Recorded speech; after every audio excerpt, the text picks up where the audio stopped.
उल्टा नहीं करना। चलो ऐसे ही पढ़ना है। क्या चले गए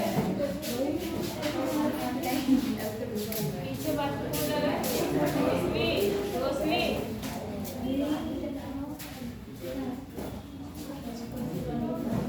कल तो आपकी छुट्टी रहेगा ना? आप जल्दी आओ बेटा, ठीक है? जल्दी जाएगा। वैसे भी 4 दिन से आप क्या कर रहे हो? बताओ, पढ़ाई कर रहे हो नहीं कर रहे हो? हैं?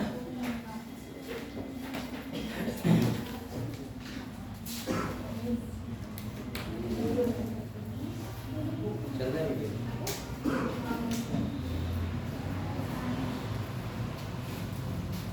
चलो रिवाइज करो। Cell cycle and cell division हम लोगों ने स्टार्ट किया था ना, तो उसके बाद रिवाइज करो।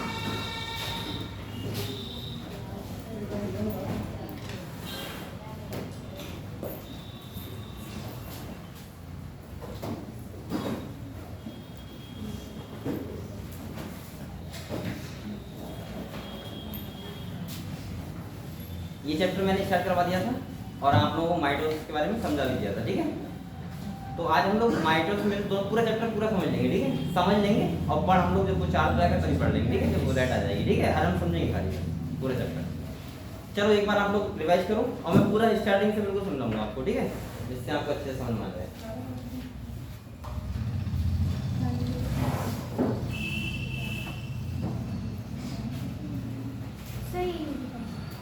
चलो देखो,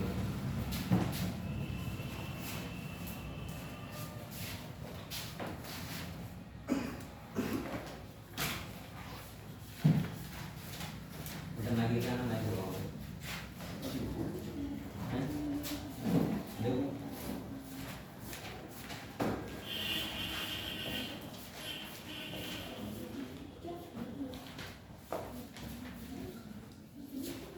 लाइट भी नहीं है। चलो आज सैलो क्या करेंगे? कल छुट्टी रहेगा। कल क्या है? कल कुछ है क्या? टीचर की भी छुट्टी है। हाँ कल कुछ क्या नाम है? कुछ वो है शायद 12 साल है तो 6 अगस्त को नहीं पड़ेगा ना शनिवार को।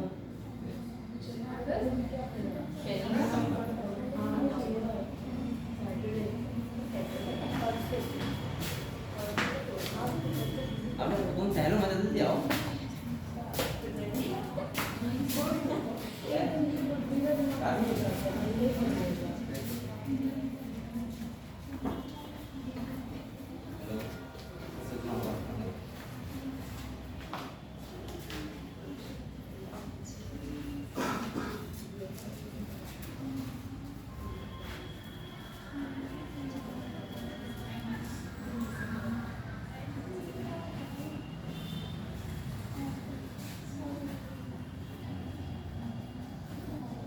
तो आप लोग एक बार रिवाइज करो cell cycle and cell division और उसको मैं कंटिन्यू करूंगा और हम लोग आज पूरे चैप्टर समझ लेंगे, ठीक है? कैसे क्या होता है, जो भी डाउट आप पूछ सकते हो।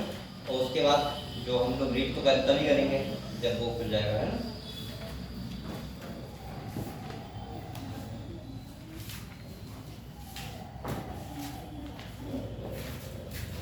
बैठ जाओ।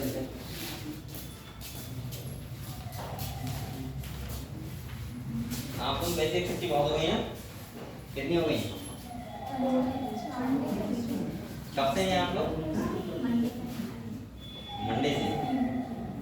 अभी सैटरडे को आए थे क्या? चलो ठीक है बेटा, मैंने चैप्टर स्टार्ट किया था, उसका नाम था cell cycle and cell division. और मैंने आप लोगों को ये बताया था, मैंने आपको क्या बताया था? मैंने कहा था सेल साइकिल में हम लोग पहले पढ़ते हैं सेल, पहले क्या पढ़ते हैं? सेल। और दूसरा मैंने आपसे कहा था कि सेल एक साइकिल फॉलो करता है और फिर क्या करता है? डिवाइड। क्या करता है? डिवाइड। मैंने आपको सेल साइकिल के बारे में समझाया था बहुत अच्छे से और उसके बाद हम लोगों ने माइटोसिस को पढ़ भी लिया था शायद, मतलब समझ लिया था कि एक्चुअली माइटोसिस कैसा होता है। तो मैं एक बार आपको फिर से बता रहा हूँ, ठीक है? समझा रहा हूँ कि कैसे होगा। और इसके बाद हम लोग म्यूसिस को भी आज समझेंगे कि म्यूसिस और माइटोसिस में क्या डिफरेंस होता है, ठीक है? तो सबसे पहले आप लोग ये समझ रहे हो। अच्छा सेल डिवाइड क्यों होती है वो तो आपको पता ही है, क्योंकि आपको पता है अगर हमारे सेल का नंबर बढ़ाना है तो हमें क्या करना पड़ेगा, सेल को डिवाइड करना पड़ेगा।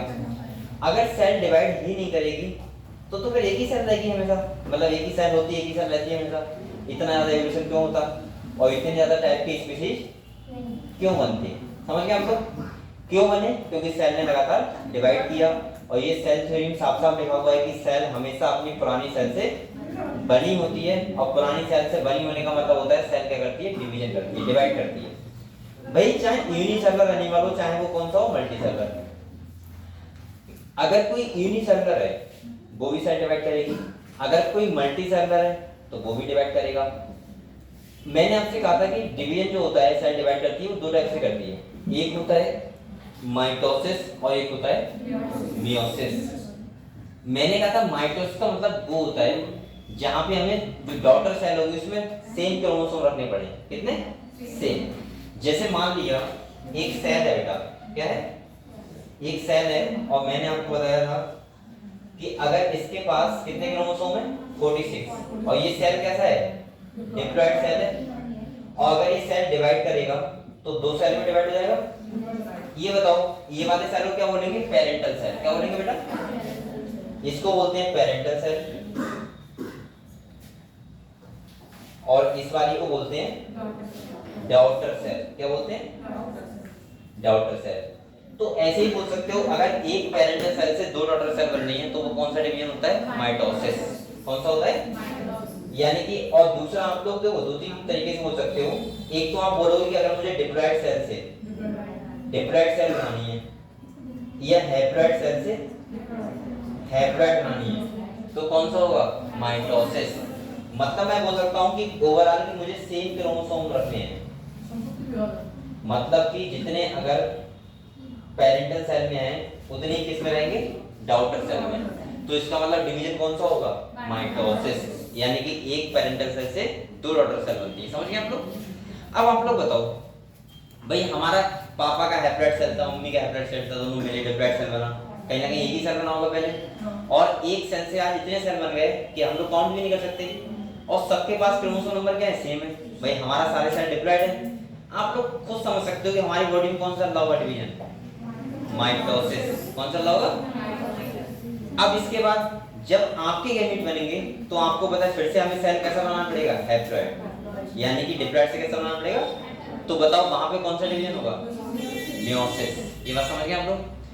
तो आप लोगों को ध्यान रखना है, जब मुझे सेम क्रोमोसोम रखने हैं डिप्लॉइड सेल से, मतलब देखो इसी चीज को बोलते हैं इक्विडेशनल डिवीजन। इक्वेशनल डिवीजन को बोलते हैं कि इक्वल क्रोमोसोम होते हैं। और मैं ऐसे बोल सकता हूं, अब देखो हैप्लॉइड से हैप्लॉइड का मतलब क्या है, जैसे कुछ प्लांट्स होते हैं, लोअर प्लांट्स, या मैं बोल सकता हूं जैसे हनी बी का कैसे खाया था, किसका देखा था हमने, हनी बी का देखा था। एनिमल में ऐसे बहुत सारे बहुत कम केस मिलते हैं कि जिसका बॉडी भी हैप्लॉइड सेल से बना हो और उसका गैमीट भी किससे बना हो, हैप्लॉइड सेल से। ऐसा बहुत कम देखने को मिलता है, कम क्या कहते हैं, ना के समान। ऐसे जैसे हनी भी देखने को मिल गया हमें।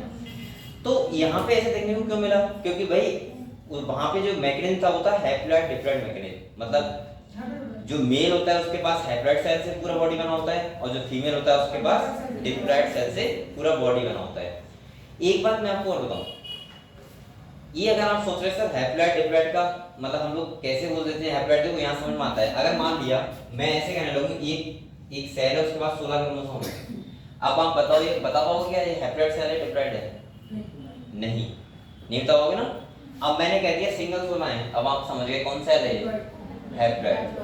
और अगर मैं कह दूं कि यहाँ पे ये पेयर में है तो क्या बोलोगे, डिप्लॉइड। समझ गए हैप्लॉइड डिप्लॉइड हम लोग क्यों बोलते हैं, ठीक है। ऐसे ही मैंने आपसे कहा था कि हनी भी होता है, उसके जो मेल होता है उसके पास कितने होते हैं, 16, और जो फीमेल होती है उसके पास कितने होते हैं, 32। अब आप लोग समझ सकते हो, अगर मैं यहाँ हैप्लॉइड देखूं इसका मतलब आप समझ गए कि ये कैसा है, सिंगल सेट ऑफ क्रोमोसोम है, और यहाँ मैंने कितना रख दिया, डिप्लॉइड रख दिया। इसका मतलब यहाँ 16 पेयर है, किसमें, पेयर में। और मैंने आपसे कहा था अब बेटा इसका गैमेट अगर बनेगा मेल का तो हमेशा माइटोसिस होगा।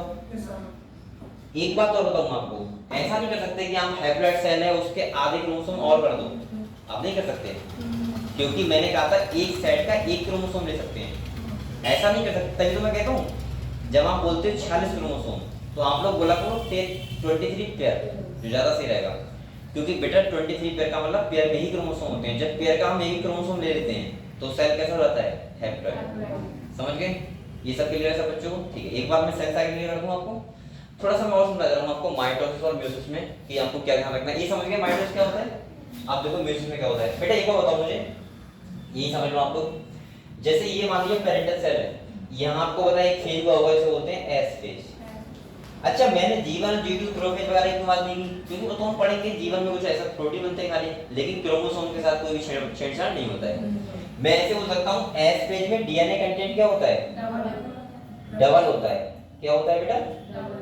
और आप लोग समझदार हो, अगर इस सेल में 2C होगा तो एस फेज में आके कितना हो जाएगा, 4C। अब मैं इसको याद कर दूंगा, 2C इधर 2C, देखो सेम रहा, सेम हो गया। अब एक बात मैंने और बताई थी आपको एस फेज में, मैंने कहा था कि एस फेज में डीएनए अमाउंट बढ़ता है, क्रोमोसोम नंबर क्या रहते हैं, सेम। ये भी बात आपको अच्छे से ध्यान रखनी है।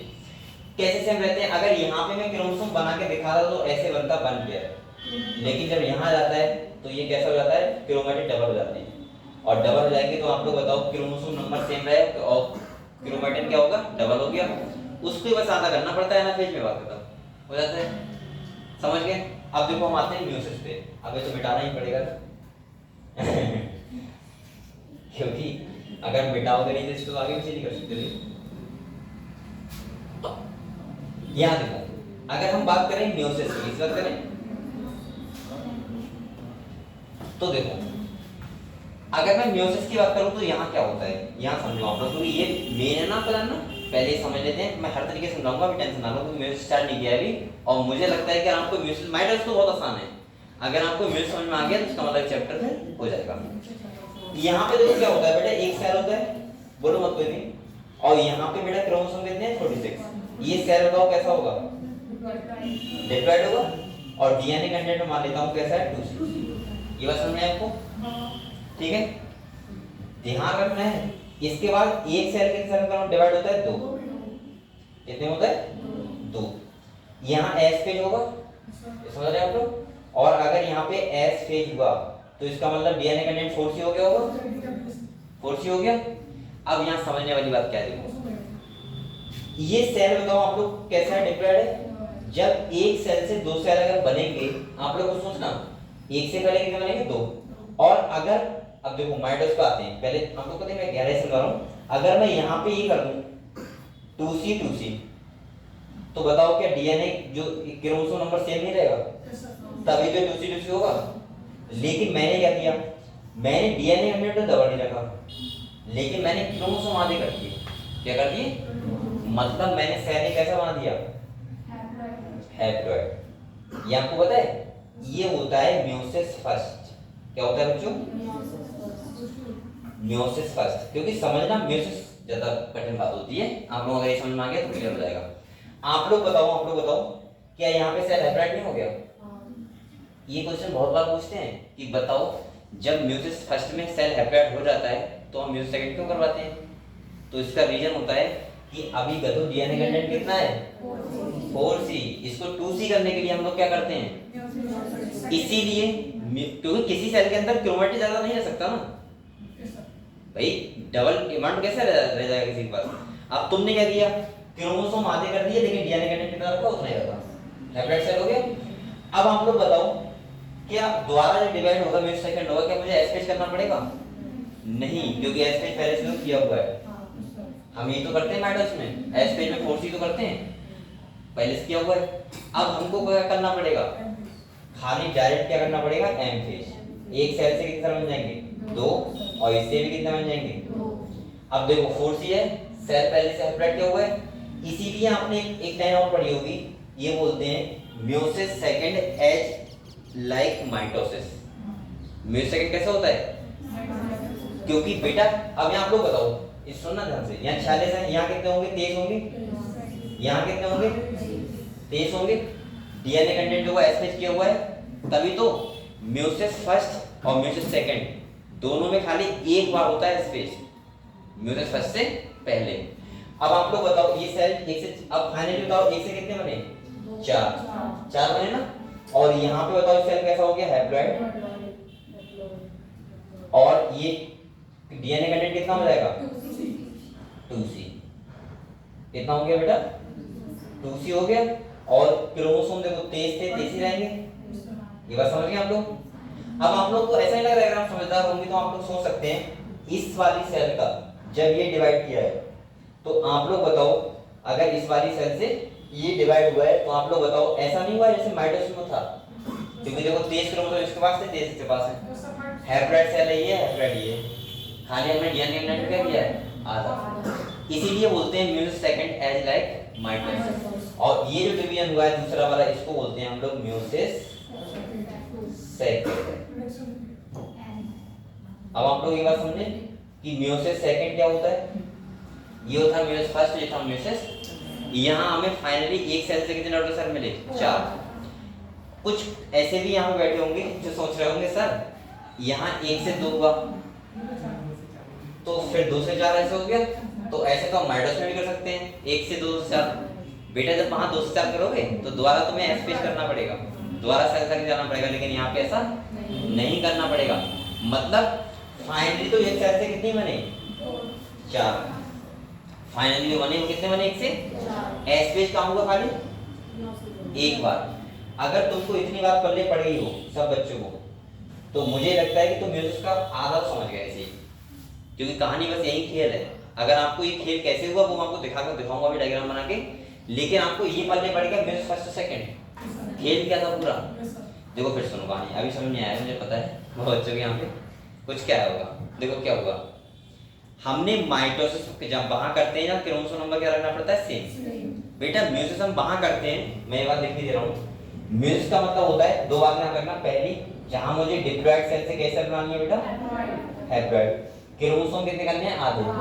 दूसरा आपको ध्यान रखना है कि ये बेसिकली गैमेट बनने नहीं होगा। आप लोग बताओ आपकी बॉडी में कहां होना चाहिए गैमेट? क्यों? क्योंकि सेक्सुअल रिप्रोडक्शन होता है भाई, जितने गैमेट तुम्हारे जितने मम्मी को चाहिए, अगर तुम अपना हैप्लॉइड सेल नहीं करोगे तो क्या हो जाएगा बच्चे में? बच्चे में तो बाम के क्रोमोसोम हो जाएंगे, तो ऐसा तो नहीं हो सकता ना, ये क्रोमोसोम के एक जीन में बढ़ सकता, ये तो क्रोमोसोम बहुत बड़ी बात है। तो इसका मतलब मैं ऐसे बोल सकता हूं जब डिप्लॉइड सेल से मुझे क्या बनानी पड़ती है? हैप्लॉइड सेल क्या होता है? म्यूसिस। समझ गए? या मुझे जहां क्रोमोसोम नंबर क्या करने पड़े? हाफ। क्रोमोसोम नंबर क्या होते हैं इसमें?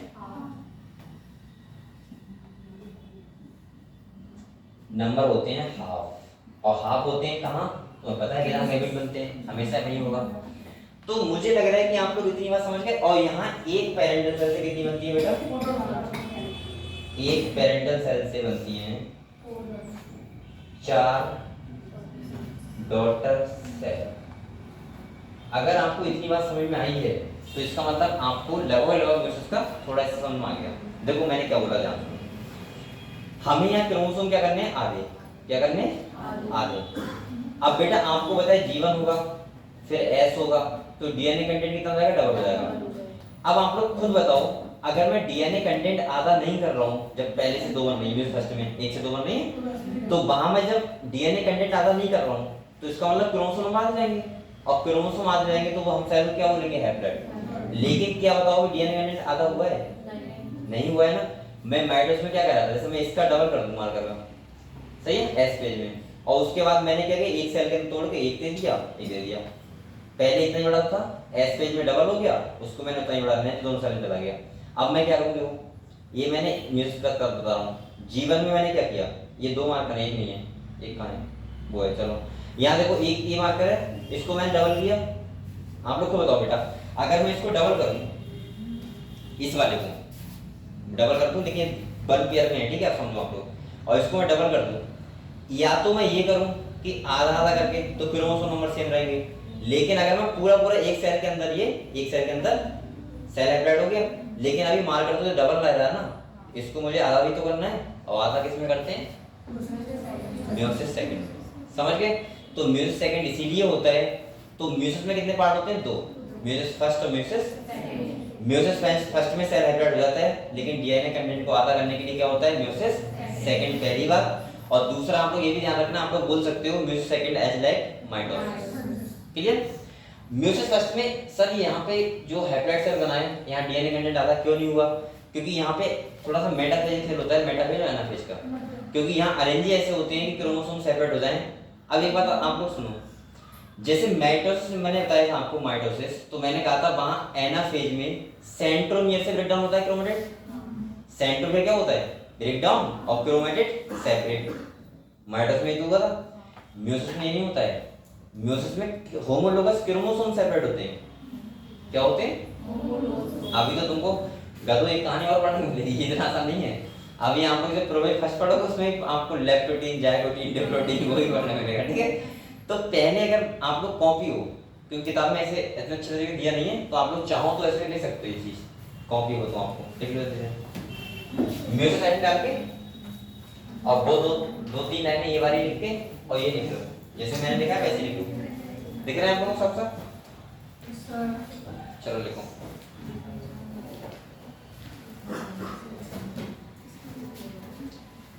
अभी आप लोग डराना मत, पूरा डरना मत, ये पूरा मैं समझाऊंगा फिर से, ठीक है, आराम से।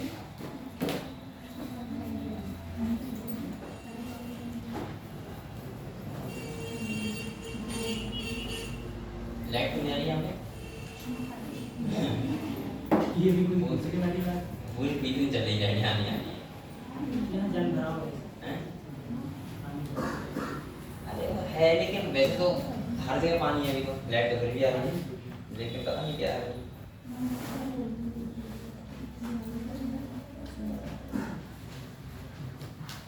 तो अभी हम लोग चार दिन छुट्टी मिल गई ना आपको, क्या किया था आप लोगों ने? क्या किया था? कुछ नहीं किया। दो पोल लेके लाइट नहीं आई तो लाइट की वजह सुनना बैठो, पढ़ाई करते हैं हम लोग।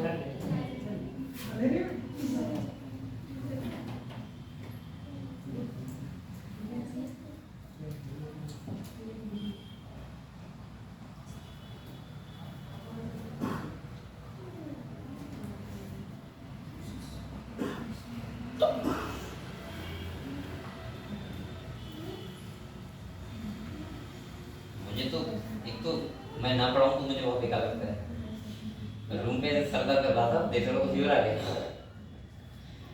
बता रहे थे ये क्यों आया? प्रिलियनिंग का। प्रिलियनिंग का मतलब क्या करोगे बताओ? जो आदमी इतना बिजी रहता है वो कभी फीवर जाए तो क्या करेगा? सर दर्द करेगा वो।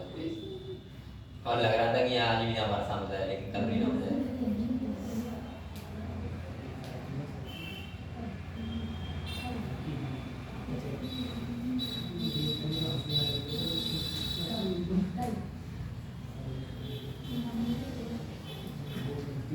सबने बर्थडे मनाया था अपना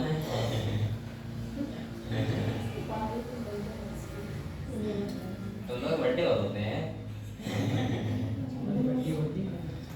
मतलब एक ना दिन मैं कितने दिन देख लेता हूँ किसी बच्चे का बर्थडे है। अब बच्चे भी इतने कितने दिन पैदा हुए होंगे तो आ ही जाता है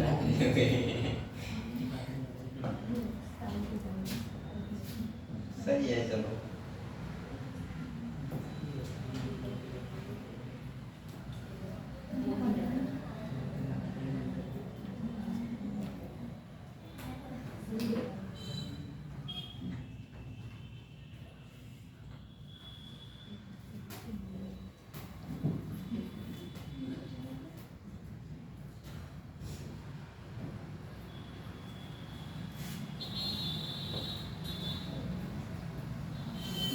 जो जिसने ये लिख लिया है वो एक बार आप लोग माइटोसिस डायग्राम जो मैंने समझाया था वो एक बार देख लो, आपको समझ में आ गया? किसी को पूछना है तो माइटोसिस दोबारा समझा दो, वरना फिर मेरे से पूरी तरीके से आता हूँ। बताओ अगर आपको माइटोसिस समझ में आ गया हो तो, या मैं फिर समझाऊँ? बताओ एक बार।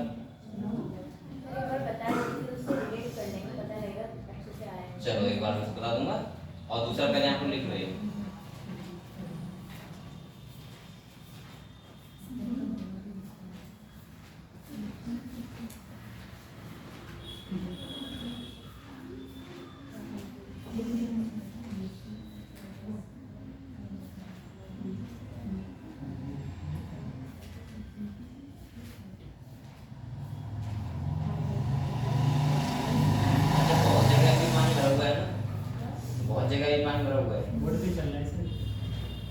चलो हम लोग जिंदा ही बहुत बड़ी बात है बेटा।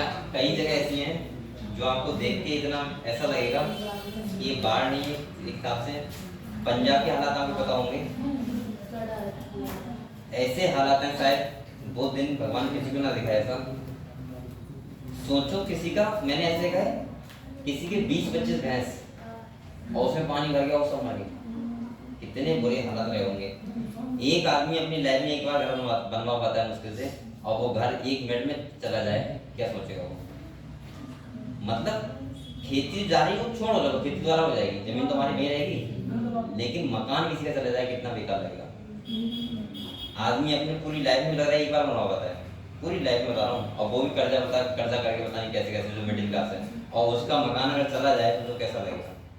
और दूसरा, कोई आदमी सोचो कोई काम कर रहा है, जैसे होता नहीं है भैंस, मैंने देखा पंजाब के हालात इतने बेकार हैं। वो तो ये कहो कि वो एरिया वो है कि वहाँ पे क्या होता है कि वहाँ पे सब लोग पंजाबी हैं, तो थोड़ा हेल्पफुल होते हैं। हेल्पफुल का मतलब हेल्प करने वाले। हमारे यहाँ अगर ऐसा लगता है तो सोचेंगे ठीक है इतना तो नहीं सोचेंगे, लेकिन फिर भी कुछ नमूने ऐसे होते हैं ना जो सोचते तो यही है कि ठीक है, ज़्यादा चला गया ये वो है। बहुत लोग ऐसे होते हैं, लेकिन वो हेल्पफुल है थोड़े से, तो बहुत हेल्प कर रहे हैं लोगों की, और मुझे लग रहा है हालात ठीक हो जाएंगे, चलो बारिश रुक गई है। लेकिन भाई बहुत ऐसे हालात हैं कि वो मुझे वीडियो देख के ऐसा लग रहा था, हम लोगों को जब वीडियो देख के ऐसा लग रहा है वो लोग सहन कर रहे हैं, वो चीज़ सोच कैसा लग रहा होगा। एक देख लेना सुन लेना वो अपने आप में एक अलग चीज़ होती है, लेकिन वो जब फील करो वो चीज़ अपने सामने से, तो उसको कैसा लगता होगा। आपके ये बात सोचो पहले कि अगर तुम्हारी गली के सामने पानी होगा नहीं, तो हमें इतना इरिटेट होगा ना, और वो भर जाए इतना पानी, तो हमें लगता होगा ना निकलने के बाद, खाली निकलने की वजह से बकाया तुम्हें सब कुछ मिल रहा है, लाइट भी मिल रही है, सोने के लिए मस्त मिल रहा है, सब्जी भी खूब है घर में, ठीक है, गैस वैस सब कुछ है, सब कुछ है, फिर भी मैं बता रहा हूँ। और किसी का सोचो ये नहीं पता हो कि हमारा घर ही नहीं है, हम जाएंगे कहाँ, और उसमें तुम्हें क्या मिल रहा है, तुम्हें क्या लग रहा है इसका घर क्या उसको 1 करोड़ मिलेगा, कुछ नहीं मिलेगा। अगर थोड़ा बहुत मिलेगा भी तो रास्ते में सब तरह उस तक पहुंचेगा, इतना कि 10 दिन खाना खा पाएगा भाई। अगर ऊपर से 5 लाख आया तो उसे मुश्किल से मिल पाएगा 50,000, 4 लाख 50,000 चला जाएगा तो सोच सकते हो आप लोग हालात कैसे होंगे। और वो हालात देखने के बाद मुझे लगता है कि बताओ इतना ज़्यादा कोई आदमी कैसे परेशान कर सकते हैं। वो वीडियो देख के ऐसा लगा था, ये आपने देखा होगा, सबने देखा होगा, इंस्टा पे तो वही चल रहा है ना, और रील्स में भी चलता है, हम लोग देखते रहते हैं, वही आते रहता है ना, यही तो होता है, मोबाइल का एक मैगजीन होता है ना। आप लोग बहुत मस्त वाले मूड में हो तो वैसे गाने आते हैं ना, आप लोग थोड़ा सैड टाइप में तो वैसे गाने आते हैं। अब तुम अगर ज़्यादा भावित हो गए उस बाढ़ से, तो मेरे इंस्टा में वो बाढ़ ही चल रहा था, अब वो हटे नहीं वाली है, तो वही हटी कैसे। मैंने वो एक ऑप्शन आता ना इंटरेस्टेड, किसमें इंटरेस्ट तुम दिखा रहे हो, वो मैंने 2-3 बार ओके कर दिया, मैंने इसी में दिखा रहा हूँ मुझे। अब वो जा ही नहीं पा रहा है, अब मैं कह रहा हूँ भाई जाओ। अब क्या करूँ भाई, वही देख देख के परेशान हो रहा था। अब मैं दूसरे करूँगा आज थोड़े वजन मार करूँगा ये देखो, ये देखो क्या बेटा, ये समझ के सब बच्चे लो पहले, क्योंकि ये मिट जाएगा फिर दोबारा सही होगा। तो इसका मतलब ये है कि यहाँ पे नहीं अब तो ये उठाना पड़ेगा, समझ गए हम लोग। चलो अब बेटा हम लोग एक बार मैं आपको थोड़ा सा माइनस वाला सुना दे रहा हूँ, उसके बाद में टोटल फिर म्यूजिक सिखा रहा हूँ, ठीक है, पूरी तरीके से आ जाओ, क्योंकि आज हम लोग इसी से पढ़ेंगे, तो हम लोग यही समझते रहेंगे, इसी से लिख लिख के आप करेंगे हम, ठीक है।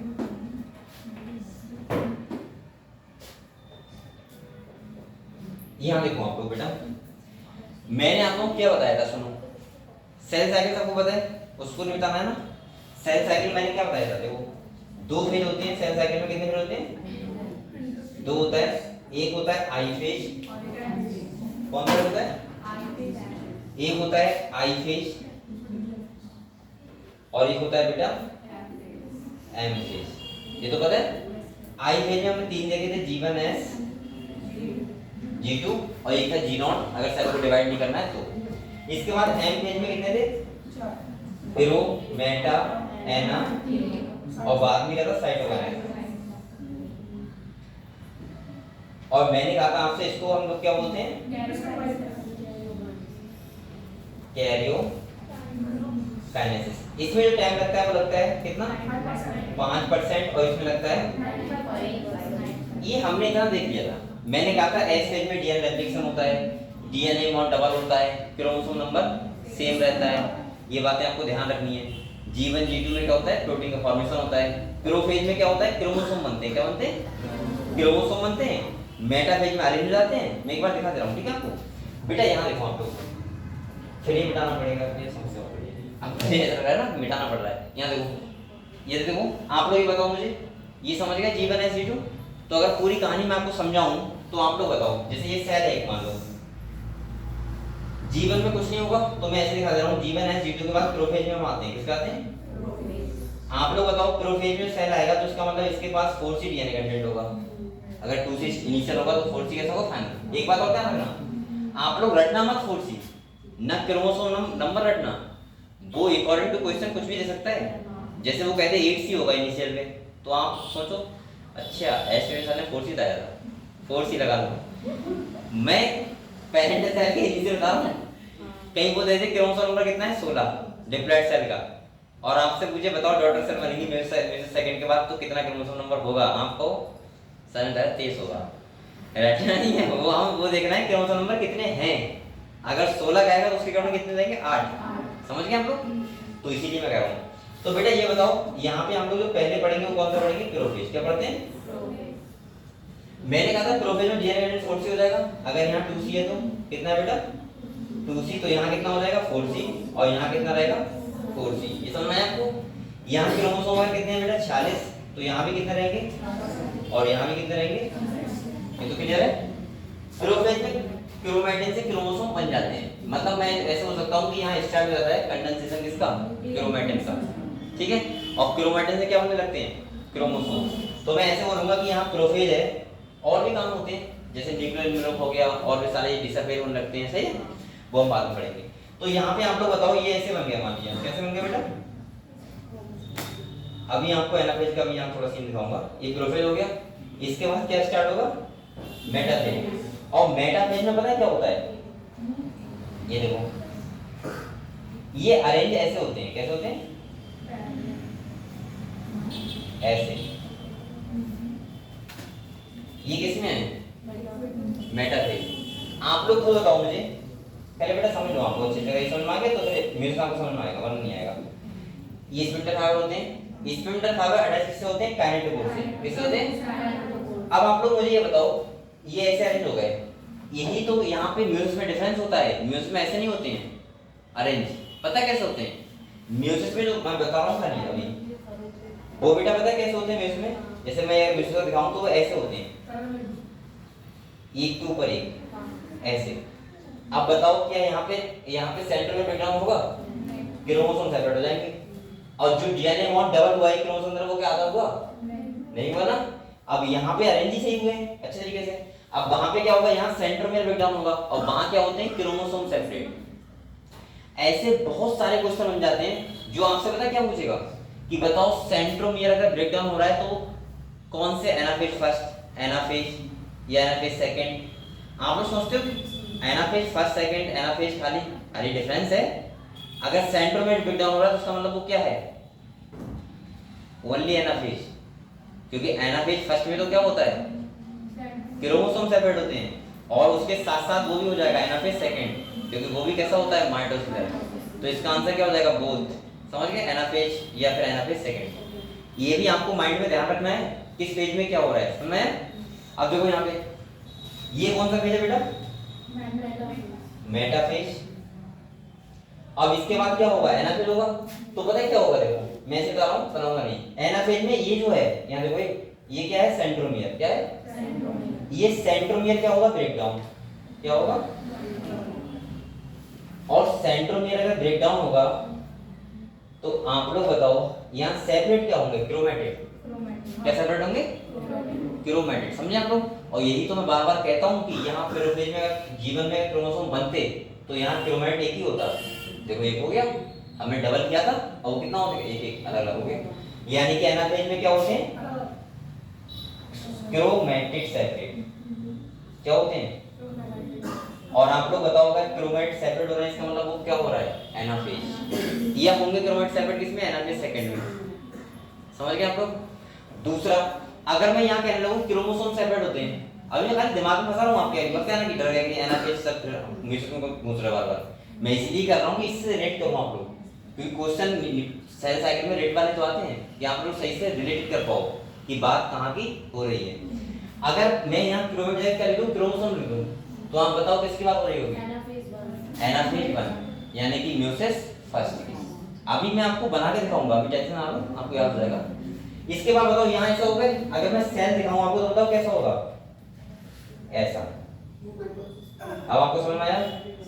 देखो क्रोमेटिन हो गया और बेटा एक यहाँ पे हो जाएगा, देखो हो गया ना।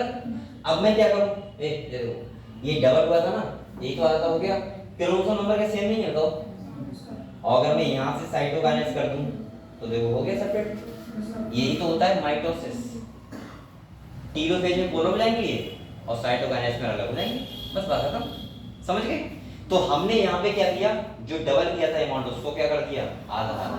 अब आप लोग बताओ 4 सीधा 2 सीधा आ गया और 2 और क्रोमोसोम नंबर सेम क्यों रहे? क्योंकि बेटा यहाँ पे क्रोमोसोम नंबर सेम ही रहेंगे, क्रोमेट डबल हो गए थे ना।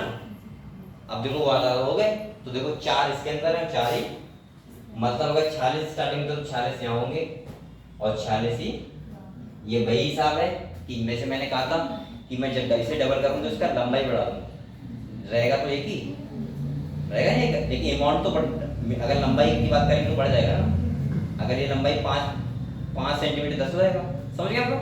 तो यहाँ पे ये होगा, अगर ये पल्ले पड़ गए तो आपको माइटोसिस समझ में आ गया पूरी तरीके से। अब तो इसे कोई डॉट नहीं है, हो गया समझ में कि माइटोसिस में क्या होता है? अभी पढ़ाऊंगा, पढ़ाया तक नहीं है तो मैं खाली सुनता रहूंगा, ठीक है? अब हम लोग बात करते हैं मियोसिस, इसलिए करते हैं, हटा दो इसे, ये तो लिखा हुआ है, ठीक है ओके।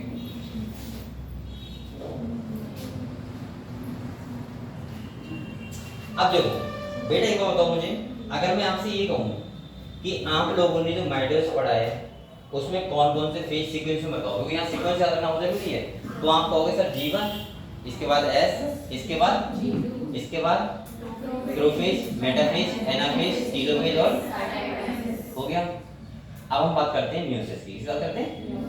तो मैंने कहा था मियोसिस को दो पार्ट में डिवाइड करते हैं, मियोसिस फर्स्ट और मियोसिस सेकंड, ठीक है? और फाइनली जो एक पेरेंटल सेल से कितनी बनती है? 4 रोटर सेल, यानी कि मैं ऐसे बोल सकता हूँ पहले होगा मियोसिस फर्स्ट और उसके बाद होगा मियोसिस सेकंड।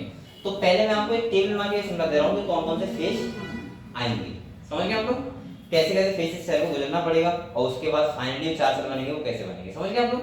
तो देखो आप लोग ऐसे लिख सकते हो, मैं लिखूंगा समझ लो क्या लिखा है। ये हम लोग पढ़ रहे हैं मियोसिस, क्या पढ़ रहे हैं? अगर मैं यहाँ बात करूँ मियोसिस की तो आपको बताया एक तो होता है मियोसिस फर्स्ट और एक होता है मियोसिस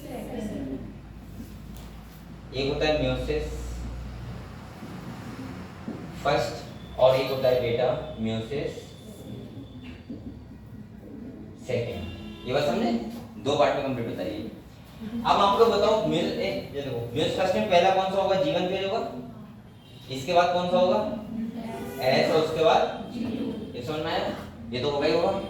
और इसके बाद जो होगा ये तो हो गया तुम्हारा कौन सा फेज? I फेज, यानी कि पहला हो गया, समझ गए? जब हम M फेज पे जाएंगे तो पहला जो होगा तुम्हारा, अब सेकंड फेज की बात कर रहा हूँ, यहाँ देखो अगर मैं यहाँ बात करूँ तो पहले क्या होगा बेटा? Prophase first. और प्रोफेज अगर पूरा आपसे पूरी लाइफ बताओ पूरी सेल साइकिल में सबसे लॉन्गेस्ट फेज कौन सा है? तो प्रोफेज फर्स्ट होता है। ये भी 5 फेज में फिर से डिवाइड होता है, सही है? कौन कौन से? तो यहाँ पे मैं लिख दे रहा हूँ लैक्टोटीन, जाइगोटीन, पैकिटीन और डिप्लोटीन और होगा एक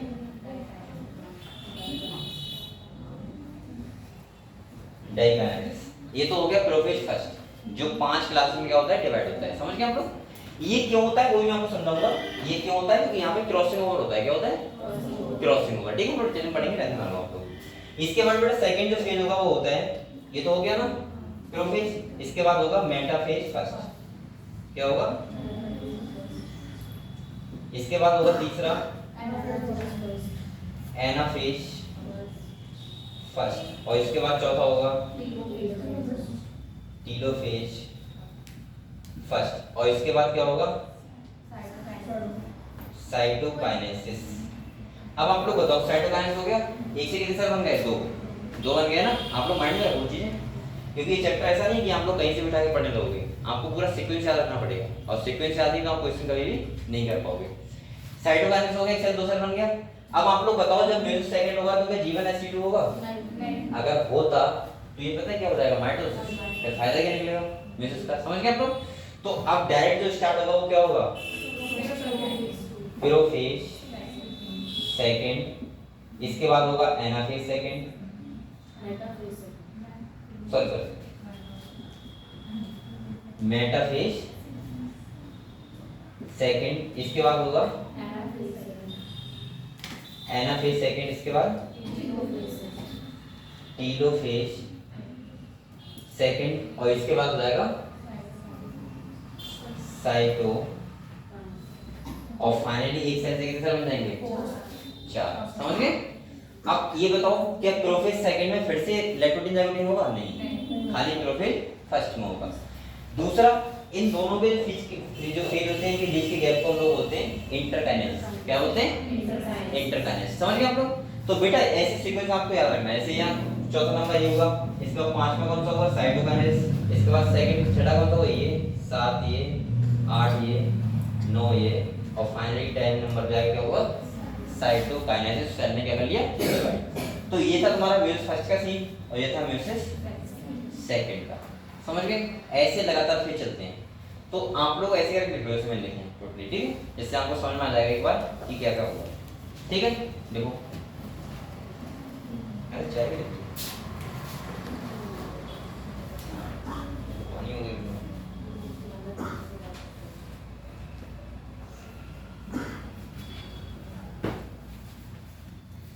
अपने यहाँ कैंटीन खुल गया है, यहाँ है नहीं?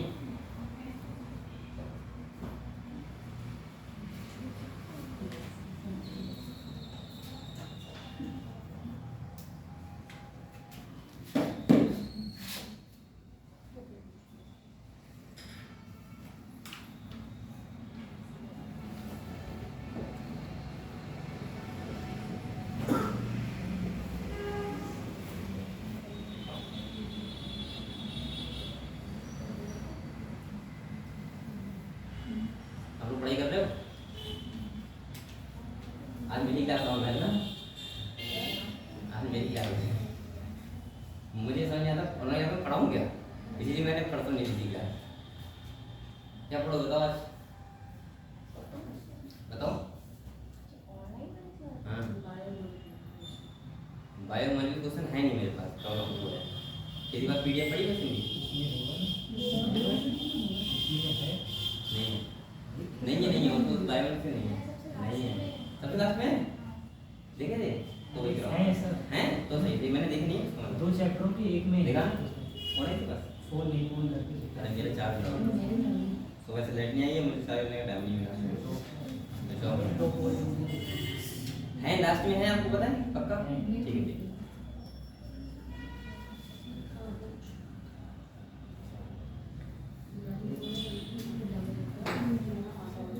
आप लोग पता है जब मेरी क्लास हुआ करती थी पहले मुझे पता क्या पढ़ाना है, ठीक है?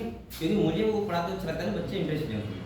अगर मैं अपनी अब मैं कहना हूँ बेटा आज मैं पढ़ाऊंगा दालेबंग मैडम, अब तुम मुद्रा सर किस दालेबंग पढ़ाने लगे, आधे बच्चे खाना खाना फोन इधर साइड से रखा है, मुझे मजा नहीं आ रहा, तुम्हें नहीं आ रहा है, मतलब तुम लोग बताया करो सर ये पढ़ना है उनका। ऑनलाइन क्लास का मतलब है एक्स्ट्रा, एक्स्ट्रा का मतलब मान के चलो डाउट सेशन, ठीक है? जो भी आपके डाउट हो रहा है उन्हें समझना है।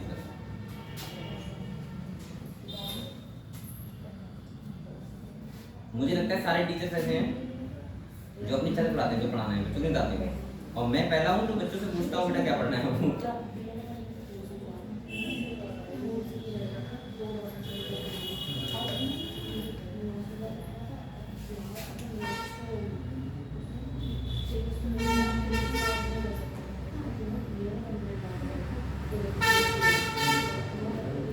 इसे मछलियाँ होंगी क्या?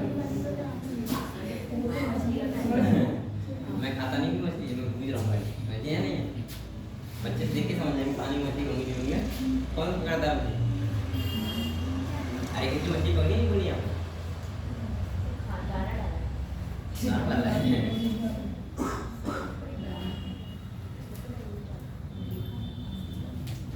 अच्छा, मछली जो होती हैं आपको ये तो पता ही होगा कि मछली फ्रेश वाटर में जो रहती है, एक रहती है मैरीन में। ये तो आपको पता है मैरीन वाली फ्रेश में नहीं रह सकती है, फ्रेश वाली।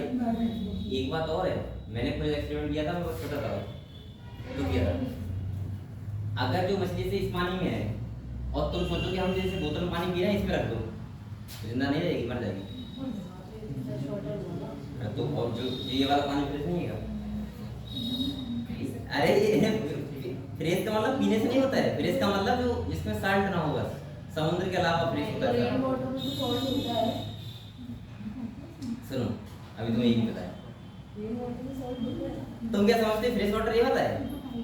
इसमें सॉल्ट कौन 225 सा नंबर है? पेज नंबर पर है। सुनो, मैरीन का मतलब होता है समुद्री पानी, और उसके अलावा जो भी पानी हो कौन सा है, फ्रेश।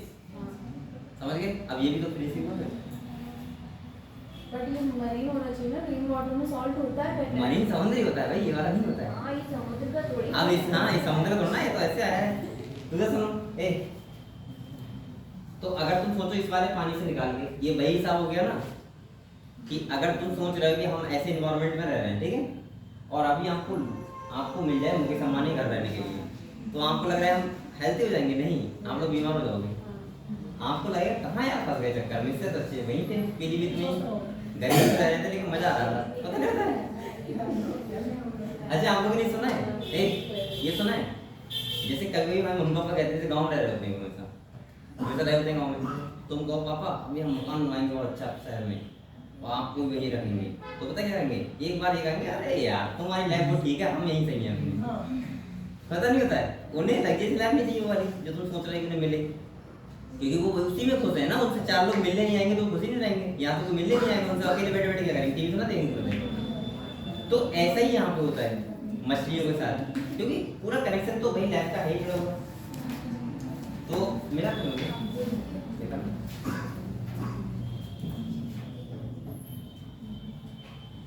अरे है तो ये लास्ट में है मैं इसी में कर रहा हूँ, ठीक है। चलो ये लिया हम लोगों ने। अब बेटा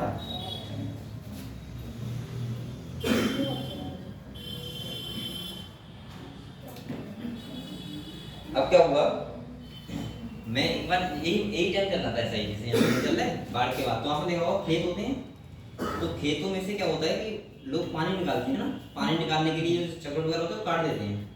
तो मैं खेत में कभी नहीं जाता हूँ, बहुत कम ही जाता हूँ, साल में 2 बार। तो मैं गया था, तो मैं वहीं जो कटा हुआ था पानी वही देख रहा था आराम से, और मैंने आज तक कभी मछली हाथ में नहीं पकड़ी। कभी वो होता है एकदम से, और मैं छोटा था, मैंने पहली बार में मछली पकड़ ली, जैसे ऐसे मतलब निकली, मैंने कह रहा मछली तो हाथ में आ गई वो। और मैंने सोचा कि यार मर ना जाए, क्योंकि बड़ी मछली थी और मैं खाता भी नहीं कभी। तो मैंने क्या किया, उसको तुम देखा होगा जहाँ जो हम लोग खेत में पानी लगाते हैं वगैरह, पानी लगाते हैं, बोरिंग बोलते हैं उसको। बोरिंग के पास थोड़ा सा गड्ढे टाइप का होता है जिसमें पानी भरा रहता है थोड़ा सा, तो वहां से तो ना बाहर जाएगी ना अंदर जाएगी। मैंने कहा यहाँ छोड़ूंगा तो दूसरे तुम कहीं मिलेगी नहीं, मैंने वही रख दी। मैंने कहा मर भी जाएगी अगर हाथ में रखूंगा तो। इसके बाद मैंने पन्नी लिया और पानी भरा, उसमें उसको रखा और मैं घर ले आया। घर लाने के बाद मैंने शीशा का बोतल लिया और फ्रेश वाटर, फ्रेश मतलब पानी वाला जो नल वाला पानी भरा और उसमें डाल दिया उसको। और मैंने खाने के लिए उसके लिए आटा की गोली डाली, आटा वगैरह डाल दिया। मैंने कहा पेट ही भर जाए भैया ये तो। लेकिन फिर भी उसे इतना आटा दिया, मतलब मैं सोया था आटा देके, ठीक है, उसको इतना खुश रखा, उसको इतना सुहा नहीं होता। इसके बाद क्या किया, वो एक रात सर्वाइव की। अगले दिन सुबह उठा, मैंने देखा मछली तो है, वो घूम रही थी, मजा आ रहा था, लेकिन एक दिन और सर्वाइव कर पाई बेचारी। उसके बाद अगले दिन सुबह उठा तो खत्म हो गई वो, मतलब एक्सपायर हो गई। तो उसके बाद क्या हुआ, अरे वो डूब गई, मतलब क्या पता क्या हुआ होगा। तो फिर मैं गया, वो उसको मैं जाके तालाब में छोड़ाया, मतलब मरी हुई वो। मैंने कहा ऐसे कैसे डालना अच्छा नहीं लगेगा। तो ये हुआ मेरे साथ। तो इसीलिए मैं कह रहा हूँ कि अगर यहाँ पे कोई मछली है, तो अगर आप सोचोगे कि हम पानी में कुछ साफ पानी रखें तो वो सर्वाइव नहीं कर पाएगी। समझ गए आप लोग? चलो ठीक है बेटा, ये बताओ पहले आप लोग ये कहानी समझ गए कि हम लोगों ने कौन कौन से फेज पढ़ना है। पहले G1, S, G2, फिर फेज फर्स्ट में पढ़ना है लैक्टोटीन, जाइगोटीन, डिप्लोटीन और डाइकाइनेसिस, पैकेटिन और डिप्लोटीन और डाइकाइनेसिस। इसके बाद पढ़ना है metaphase first, anaphase first, telophase first और उसके बाद साइटोकाइनेसिस। इसके बाद पढ़ना है मेयोसिस सेकंड। ये इधर देखो, अगर मैं क्या यहाँ ये बात नहीं लिख सकता हूँ म्यूसिस सेकंड, बेटा बोलो मत आप लोग, एज लाइक माइटोसिस, लिख सकता हूँ ना? तो आप लोग लिख सकते हो इसे जो आपने लिखा है। दूसरा तो हम लोग पढ़ेंगे तो आपको सारे पॉइंट क्लियर ही हो जाएंगे। मैं इस टाइप से आपको बता दे रहा हूँ कि आप गलती कभी ना करो। और मुझे लगता है सेल साइकिल सेल डिवीजन से बेटा 3-4 क्वेश्चन आते नहीं होंगे, 3 क्वेश्चन तो आ ही जाते हैं। और इतना अच्छा चैप्टर है कि यहाँ से क्वेश्चन गलत नहीं करोगे तुम। अगर आपको थोड़ा सा चीज समझ में आ गया, मिनट सेकंड का फंडा समझ में आ गया और थोड़ा सा ये समझ गया कि कहाँ मिस होता है कहाँ मैटर होता है, तो आप लोग गलत नहीं करोगे। और जब आप क्वेश्चन लगाओगे, जितने भी क्वेश्चन आपको ऐसे मिले कि 172 सेल बनाने हैं, ये करना है वो करना है, तो सारे क्वेश्चन मुझे बताना, ठीक है? मैं बहुत चेक करवाऊंगा। चलो ये आपने लिख लिया। तो हम लोग वैसे समझे जैसे हम लोग वैसे पढ़ते हैं हम लोग एक करके, ठीक है? एक करके बात करते हैं, ठीक है सबकी। बेटा यहाँ पे आप लोग ये मिला दो, ठीक है? ये तो पता है आपको म्यूसिस कहाँ पे होता है बताओ? जहाँ पे हमें डिप्लॉइड सेल से क्या बनानी होती है, हैप्लॉइड सेल, यानी कि तो बेसिकली हमें कहाँ बनानी पड़ती है, गैमेट फॉर्मेशन होता है तब, ठीक है? अब आप लोग देखो म्यूसिस कैसे होता है, पूरी कहानी समझते हैं हम लोग एक करके, ठीक है? पहले तो मैं समझाता हूँ आपको एक क्रॉसिंग ओवर वाला झाड़ क्या है। सुनो, मैंने आपको ये बताया था अभी कि प्रोफेज जो फर्स्ट होता है क्या होता है बेटा, वो होता है longest phase of the cell cycle, यानी पूरी सेल साइकिल का सबसे लंबा फेज होता है। क्यों? क्योंकि आपको पता है बेटा वहां पे फिर से फेज होते हैं, कौन कौन से? लेप्टोटीन, जाइगोटीन, डिप्लोटीन और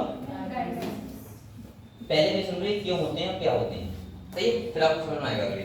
अच्छा जीवन है, जीव तो आपको बताइए वही होगा जैसे माइटोसिस होगा वैसे यहाँ होगा, जीवन में जो होगा वैसा ही होगा, एस फेज में जैसा होगा यानी कि रेप्लिकेशन होगा वैसा ही होगा, और G2 में भी वैसा ही होगा, सेम टू सेम, बिल्कुल कुछ भी चेंज नहीं होगा। समझ गए आप लोग? क्योंकि वो आई फेज अलग है, एम फेज की बात कर रहे हैं हम लोग। अब सबसे पहले हमको समझना होगा प्रोफेज फर्स्ट, जो लॉन्गेस्ट फेज है इस सेल साइकिल का, ठीक है? बेटा देखो यहाँ पे सबसे पहले मैं आपको एक लाइन में बता रहा हूँ कि होता क्या है। यहाँ पे होता है क्रॉसिंग ओवर। क्या होता है? Crossing over. अगर आपने अभी जेनेटिक्स नहीं पढ़ी है तो आपको ऐसा लग रहा होगा सर क्रॉसिंग ओवर ये क्या होता है, तो मैं आपको समझा दूं थोड़ा सा। जब हम जेनेटिक्स पढ़ते हैं, हम लोग चैप्टर स्टार्ट करते हैं, तो वहाँ पे एक लाइन लिखी हुई है सबसे पहले कि जो वेरिएशन आते हैं, वेरिएशन का मतलब मम्मी पापा में और बच्चे में, या 3-4 बच्चे हैं तो उन चारों बच्चों में जो वेरिएशन आते हैं, वेरिएशन समझ रहे हैं आप लोग हैं? एक तो होता है कि जैसे हम अपने मम्मी पापा की तरह सेम है, पता नहीं होता है कि आप लोग पहचान नहीं कर पाओगे, सही है? मुझे धोखा रहता है क्योंकि एक ऐसा होता है कि जैसे लड़कियों में बेसिकली मम्मी तरह होती है अपनी, चार देखा होगा आप लोगों ने, जैसे ये बिल्कुल अपनी मम्मी तरह है, तो ये रिया तो होता है क्या होगा, अरे मैं ऐसे ही कहूँ जो है वो रिलेटेड है नहीं सबसे, तो ऐसा है ना? मैंने फेसबुक आईडी देखी तो मैं सोच रहा था ये रिया का फोटो मम्मी का फोटो समझ में आ रहा है, तो जब बाद में देखा शादी की तो मम्मी होगी, तो ऐसा हो रहा था धोखा। अरे नहीं, बहुत ऐसे बच्चे होते हैं जो अपनी नानी घर जाते हैं तो बहुत लोग उनकी शक्ल देख के पहचान लेते हैं कि ये किसकी बच्ची है, पता नहीं लगता है, कहते नहीं कहते हैं अच्छा तो उनकी बच्ची हो क्योंकि उनकी तरह लग रही है ना? ठीक है चलो कोई बात नहीं। लेकिन कभी वेरिएशन बहुत तगड़े आ जाते हैं, जैसे मेरे को देख के मेरी मम्मी को कोई समझ नहीं पाएगा मैं उनका लड़का हूँ, क्योंकि भाई वो धरती आसमान का डिफरेंस है, धरती आसमान ज़्यादा नहीं है, इतना भी नहीं, सुनने होगी वीडियो देखेंगे तो। लेकिन हाँ मैंने हमेशा बताया कि इसमें क्या बताना, 2 ही कलर होते हैं, एक होता है थोड़ा सा डार्क कलर, एक होता है लाइट कलर। मम्मी का डार्क कलर है, मेरा लाइट कलर है, तो कहीं ना कहीं उसमें क्या है, वेरिएशन है। वेरिएशन का मतलब ये होता है कि मम्मी पापा हमारे थोड़े से हाइट कम होता है लेकिन बच्चे की हाइट ज़्यादा हो जाती है। कभी कभी मम्मी पापा की हाइट क्या होती है, ज़्यादा होती है, बच्चे क्या हो जाती है, कभी मम्मी पापा बहुत गोरे होते हैं, बच्चा कैसा रहता है काला, कभी किसका बच्चा है। लेकिन कभी कभी मम्मी पापा काले होते हैं, बच्चा कैसा रहता है गोरा। अब सुनो तो जेनेटिक्स में मैं आपको सब समझाऊंगा बहुत अच्छे से, मैं गारंटी से कह रहा हूँ, जो अगर जैसा चाह रहा है कि ऐसा हो, जैसे कुछ जो डरते नहीं है कि हमारा बच्चा कभी कम हाइट का ना हो जाए, तो उसके लिए तुम्हें क्या करना पड़ेगा मैं बताऊंगा, ठीक है? नहीं होगा, ठीक है? आप लोग कभी आराम से निश्चित तरीके से रह सकते हो कि बच्चा लंबा ही होगा। जेनेटिक्स का ये तो फायदा है, अगर तुमको लग रहा है कि बच्चा काला ना हो जाएगी, तो अगर तुम गोरे हो तो तुम्हें क्या करना चाहिए वो तुम्हें देखना पड़ेगा, उसके बाद हो जाएगा बच्चे को, ठीक है? काला नहीं होगा, निश्चित रूप से मैं बता रहा हूँ। ये बात वो लोग कहते हैं जेनेटिक्स की नॉलेज नहीं होती है, जिन्हें जेनेटिक्स के बारे में पता नहीं होता है, क्योंकि उन्हें एक्चुअली पता ही नहीं होता है कि एलील क्या होते हैं, और ये एलील हमारे अंदर अगर हेटेरोजाइगस कंडीशन है तो वो क्यों है, ये भी तो पता होना चाहिए। तो समझाऊंगा, अभी नहीं, अभी बहुत टाइम लगेगा जेनेटिक्स में, ठीक है। तो जेनेटिक्स में एक लाइन लिखी है सबसे पहले, सुनो, कि जितने भी ये वेरिएशन होते हैं, ये उस टाइम पे साइंटिस्ट ने ये कहा था, ये सारे छुपे हुए हैं सेक्सुअल रिप्रोडक्शन। कैसे छुपे हुए हैं? सेक्सुअल रिप्रोडक्शन में। अब साइंटिस्ट ने ये बात तो कह तो दिया कि सेक्सुअल रिप्रोडक्शन छुपे हुए हैं, हालांकि मेंडल को तो ये नहीं पता क्रोमोसोम क्या होते हैं, उस टाइम पे मेंडल को नहीं पता था क्रोमोसोम क्या होते हैं। लेकिन अगर देखा जाए तो ये बात बिल्कुल ठीक है कि सेक्सुअल रिप्रोडक्शन में ही वेरिएशन आते हैं, ये सेक्सुअल में कभी भी नहीं आते हैं। अब आपने एक पढ़ तो लिया, लेकिन आपको समझ में कैसे आएगा सर कैसे नहीं आते हैं, ये भी तो बताओ कि ये सेक्सुअल में क्यों नहीं आते हैं, सेक्सुअल में क्यों आते हैं। पहला रीजन ये है क्योंकि बेटा ये सेक्सुअल खाली एक पेरेंट से होता है, तो क्रोमोसोम जब सेम रहेंगे, जीन सेम रहेंगे, तो बच्चे में कैसे वेरिएशन आएंगे, पहला बात तो बिल्कुल ठीक है। दूसरा क्या है, आप लोग खुद समझदार हो, जब हैप्लॉइड सेल पापा का होगा, हैप्लॉइड सेल मतलब एक सेल का एक क्रोमोसोम पापा से आया है और एक सेल का एक क्रोमोसोम मम्मी से आया है, तो जब तुम दो से मिलके बने तो उसका मतलब वेरिएशन क्यों नहीं आएंगे। दूसरी बात, उन्होंने तो खाली बोला था, मैं आपको समझा रहा हूँ। तीसरी बात आपको ये भी पता होना चाहिए, ये तो चलो ये तो रह गया बाहर से आप समझ गए, अंदर से बेटा एक प्रोसेस होता है जब हमारा हैप्लॉइड सेल बनता है, जिसे बोलते हैं क्रॉसिंग ओवर। जब वो होगा तो भी 100% क्या आएंगे, वेरिएशन। क्रॉसिंग ओवर का मतलब होता है exchange of genetic material. Simple भाषा में आपको बताऊं, अगर आपसे कुछ पूछे कि बताओ क्रॉसिंग ओवर का मतलब क्या होता है, तो आप उसे बोलोगे क्रॉसिंग ओवर मतलब होता है, वैसे मैं आपको इसे बहुत अच्छा डिफाइन करूंगा जेनेटिक्स में, लेकिन अभी आप समझ लो खाली, इसका मतलब होता है एक्सचेंज ऑफ जेनेटिक मटेरियल। अब आप सोच रहे हो सर ये क्या है, ये एक्सचेंज क्या कहता है, सुनो क्या होता है। आपको पता होगा, मैंने कहा था जो पेयर में क्रोमोसोम रहते हैं उन्हें बोलते हैं होमोलोगस क्रोमोसोम। मैंने बोला है सर बेटा ये बात है यहाँ पे कि जब भी कोई क्रोमोसोम पेयर में है, कैसे, जैसे ये क्रोमोसोम है और ये किस में है, पेयर में है, तो इनको बोलते हैं हम लोग होमोलोगस क्रोमोसोम। पहले तो ये कहानी समझो, सही है। दूसरा आपको पता होना चाहिए, जो एक क्रोमोसोम के क्रोमेटिड होते हैं उनको बोलते हैं सिस्टर क्रोमेटिड। क्या बोलते हैं, ये बात आपको पता होनी चाहिए। मैंने बताई शायद सेल बनाया तो बताया था ना, ये वाले कौन से होते हैं बच्चों, सिस्टर क्रोमेटिड।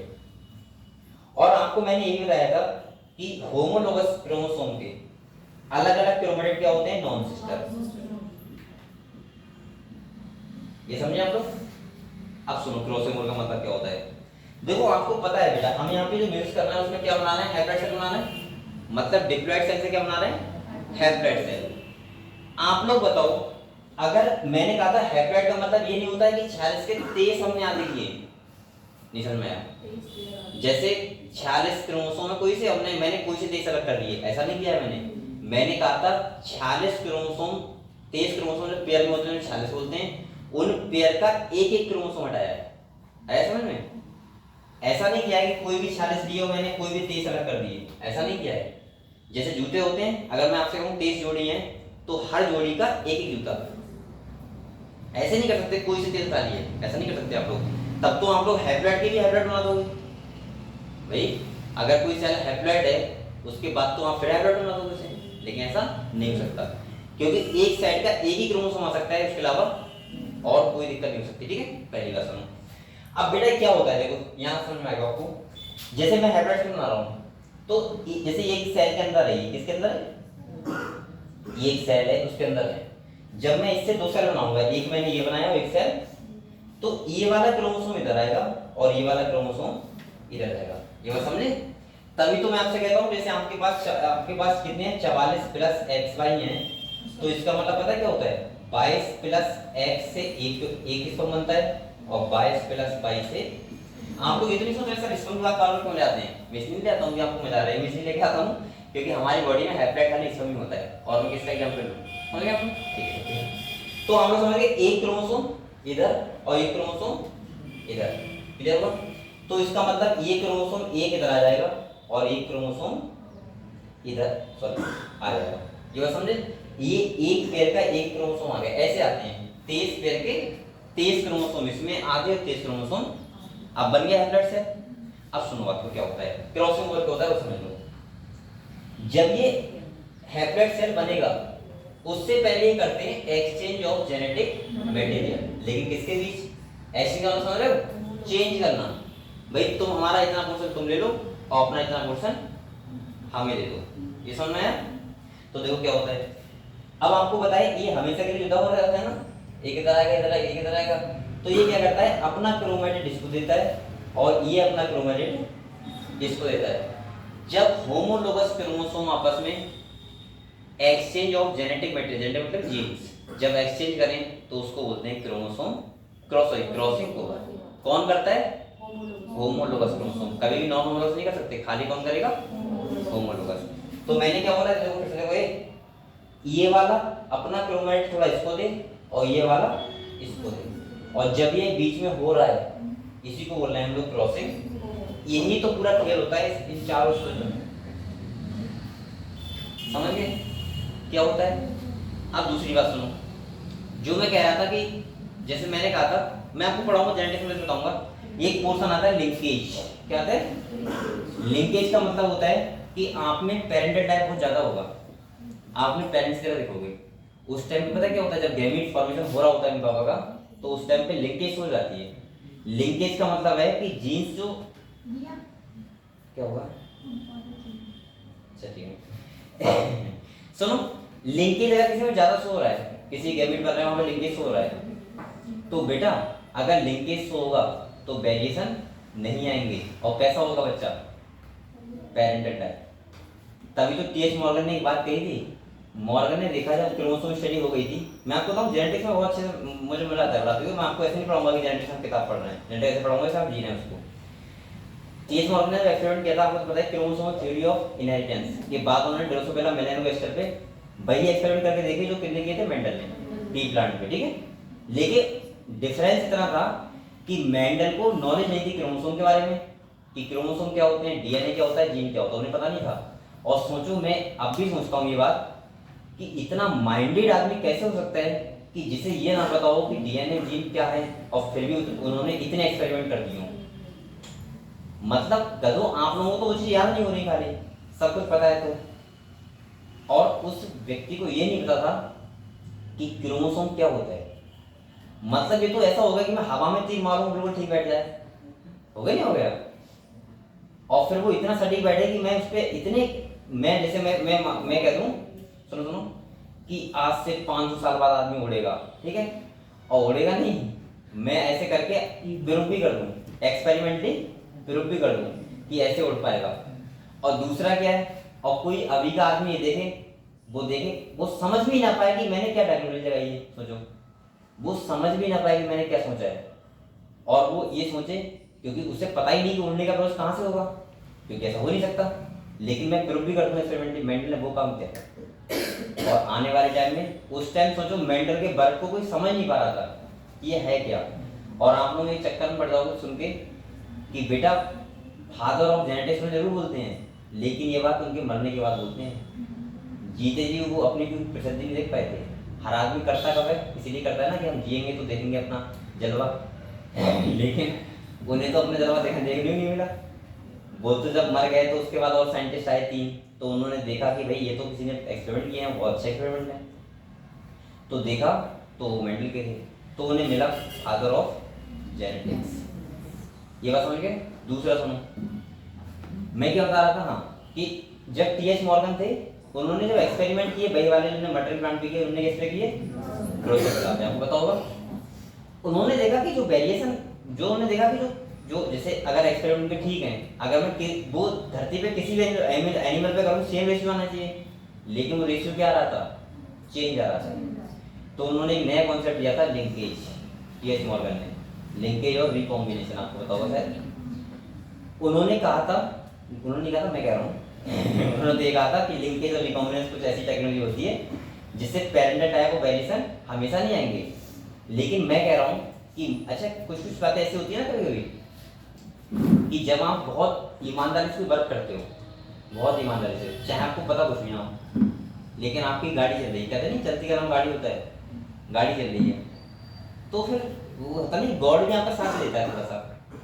जैसे आपने डायलॉग सुना होगा ना, कौन सा डायलॉग, शाहरुख खान का नहीं, बहुत अच्छा है, कौन सा है तो आप मूवी नहीं देखते हो? मैं नहीं देखता मूवी, लेकिन मैं डायलॉग तो सुन लेता हूँ, अच्छा लगता है मुझे। कौन सा है? अरे वो अच्छा है, किसी को क्या नाम भी मिलाने लगाई थी, कौन सा है? पूरी कायनात। हाँ पूरी कायनात। चलो ठीक है, वो आशिक और दो वाले लोगों का है, अपना नहीं है, तो पढ़ाई करो। तो मैं ये कह रहा हूँ, हाँ मैं कह रहा था ये तू मेंडल के साथ नहीं हुआ, कैसे हुआ बेटा? अगर मेंडल केस में लिंकेज मिल जाती तो कैसे भी, क्या मिल जाती? और मेंडल को ज्ञान नहीं था क्रोमोसोम का, ना तो कोई जीन का ज्ञान था।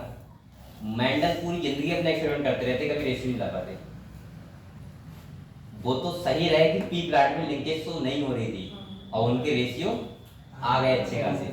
अगर धोखे से, जैसे भाई तो वही बात हो गई ना कि आपको कुछ लोग होते नहीं, कहते हैं यार मेरे दर्द होता है सीने में, लेकिन मुझे पता भी नहीं प्रॉब्लम क्या है, क्योंकि एक्चुअली जो मशीन वो सीएनजी वगैरह कोई क्या बोलते हैं ईसीजी वगैरह करवाते हैं, सब ठीक आता है। ये वही बात हो गई ना, उन्हें पता ही नहीं क्या प्रॉब्लम है। ऐसे ही मेंटल थे, अगर लिंकेज मिलता तो उन्हें पता ही होता कि हो क्यों रहा है। तो हकीकत में मेंटल क्या थे, बहुत खुश होते थे, क्या क्यों नहीं होंगे, किसी ने इतना ज़्यादा मेहनत किया और इतना ज़्यादा उनके कितना माइंड सोचो इतना उस व्यक्ति के अंदर होगा, जो क्रोमोसोम को ना जानते हुए भी उसे यही नहीं पता कि सेल के अंदर ऐसा क्या है कि हम लोग जो फिनोटाइपिक कैरेक्टर आता है वो कैसे आता है, ये नहीं पता था उन्हें। वो तो उन्होंने खाली पता है इसको जीन को फैक्टर मान लिया था, एक क्या माना था, एलील को फैक्टर।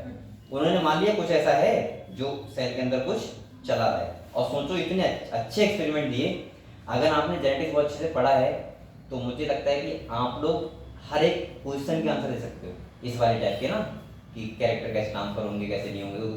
जेनेटिक्स का मतलब ये है ट्रांसफर कैरेक्टर, मतलब पेरेंट्स से प्रोजेनी, समझ गए हम लोग? तो हम लोग बाद में पढ़ेंगे, अभी टाइम है थोड़ा सा, तो हम लोग देखो लो। तो बेटा यहाँ पे क्या है, देखो इन सारे जो तुम्हारी एक सब क्लासेस हैं, मतलब क्लासेस हैं, इनमें जो हम पूरा पढ़ते हैं लैक्टोटीन, जाइगोटीन, पैकेटिन, डिप्लोटीन और वो पढ़ते हैं पूरा क्रॉसिंग ओवर। अब दूसरी बात सर ये क्यों होता है, देखो बेटा अगर ये क्रॉसिंग ओवर नहीं होगा, मान लिया क्या नहीं होगा, अगर नहीं होगा तो आपको बताए ये क्रोमैटिड है तो ये डीएनए तो है, और डीएनए है तो क्या है, जीन सेंस के ऊपर। तो आप लोग बताओ क्या कैरेक्टर सेपरेट नहीं रहेंगे, ये कुछ और कैरेक्टर करेगा और ये कुछ, लेकिन हमें क्या रहना चाहिए, सेम। तो इसका मतलब इन्हें आपस में क्या करना पड़ता है, एक्सचेंज ऑफ जेनेटिक। अब आप कहोगे सर माइटोसिस में क्यों नहीं पड़ी, बेटा माइटोसिस में तो हमें सब क्रोमोसोम आ रहा है तो हमें क्यों पड़ेगी भाई, माइटोसिस में तो पूरा जोड़ा ही आ रहा है ना सेल के अंदर, तो हमें क्या जरूरत पड़ेगी। लेकिन म्यूसिस में कितना आ रहा है, खाली एक आ रहा है, इसीलिए यहाँ पे क्या होता है, एक्सचेंज ऑफ। तो आप लोग क्रॉसिंग होना समझ गए, जब होमोलोगस क्रोमोसोम के बीच एक्सचेंज ऑफ क्या हो, जेनेटिक मटेरियल, उसको बोलते हैं क्रॉसिंग ओवर, समझ गए? अब देखो इस चीज का अलग कहानी बता रहा हूँ, किसी को लिखा तो नहीं है, अब मैं अलग अलग कहानी बताऊँ सबकी क्या क्या होता है। आप लोग एक बात याद रखना, क्वेश्चन हो जाएगा बड़े आराम से।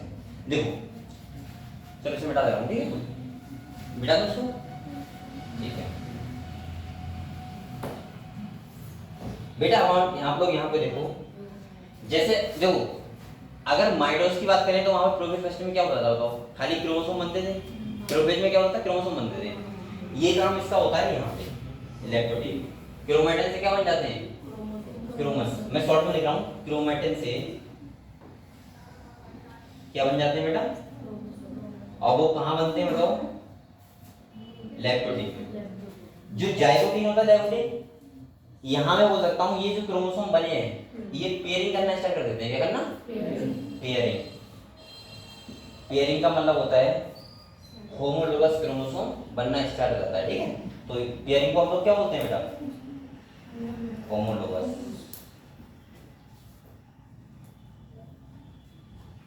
समझ गए, ये समझ गए। इसको बोलते हैं टेट्राड, यहाँ बोलते हैं साइनेप्सिस बोलते हैं। साइनेप्सिस का मतलब होता है साइनेप्स करते हैं ना, बाइवैलेंट बोलते हैं, जो दो होते हैं, टेट्राड मतलब चार क्रोमैटिड होते हैं, इसलिए बोलते हैं। आप लोग एक नाम और याद रखना यहाँ पे, यहाँ साइनेप्टेरियम कॉम्प्लेक्स, क्या वो भी हम लोग लेते हैं। मतलब अगर दो तीन बातें आपको बताएं ना वो गलत नहीं होगा, ठीक है, सही है। ये हो गया। तीसरा बेटा पैकेजिंग का मतलब होता है, सिंपल सा ध्यान रखना आप लोग, जब ये एक दूसरे ऊपर ऐसे देखो, जैसे ये क्रोमोसोम है, एक ये वन पेयर है, ठीक है, तो ये पता है ये इसके ऊपर ऐसे और ये इसके ऊपर ऐसे जाता है ऐसे, तभी तो ऐसे करेगा, समझ गए? तो ये क्या करता है बैकलाइटिंग। और आप लोग बोल सकते हो कि इसे क्या हम लोग क्या बोलते हैं, एक्स शेप स्ट्रक्चर ना, नहीं क्या क्या बोलते हैं? तो यहाँ पे आप लोग इतना ध्यान रखना क्या बन जाता है, नहीं तो स्ट्रक्चर तो एक्स शेप होता है ना, डिप्लोटीन में होता है लेकिन स्ट्रक्चर को एक्स चियाज बेटा डिप्लोटीन में हाँ वही तो कर रहा हूँ, डिप्लोडिन में पैकेटिंग में क्या होता है, अपीयर्स एट टेट्राड्स। नहीं एक्सचेंज ऑफ जेनेटिक मटेरियल, हां बस वही ये होता है बस, सही है वही तो मैं कह रहा हूँ, तो फिर छूट रहा है। क्या होता है बेटा, एक्सचेंज ऑफ जेनेटिक मटेरियल, या आप लोग पता है क्या बोल सकते हो, क्रॉसिंग ओवर। क्या होता है, क्रॉसिंग ओवर।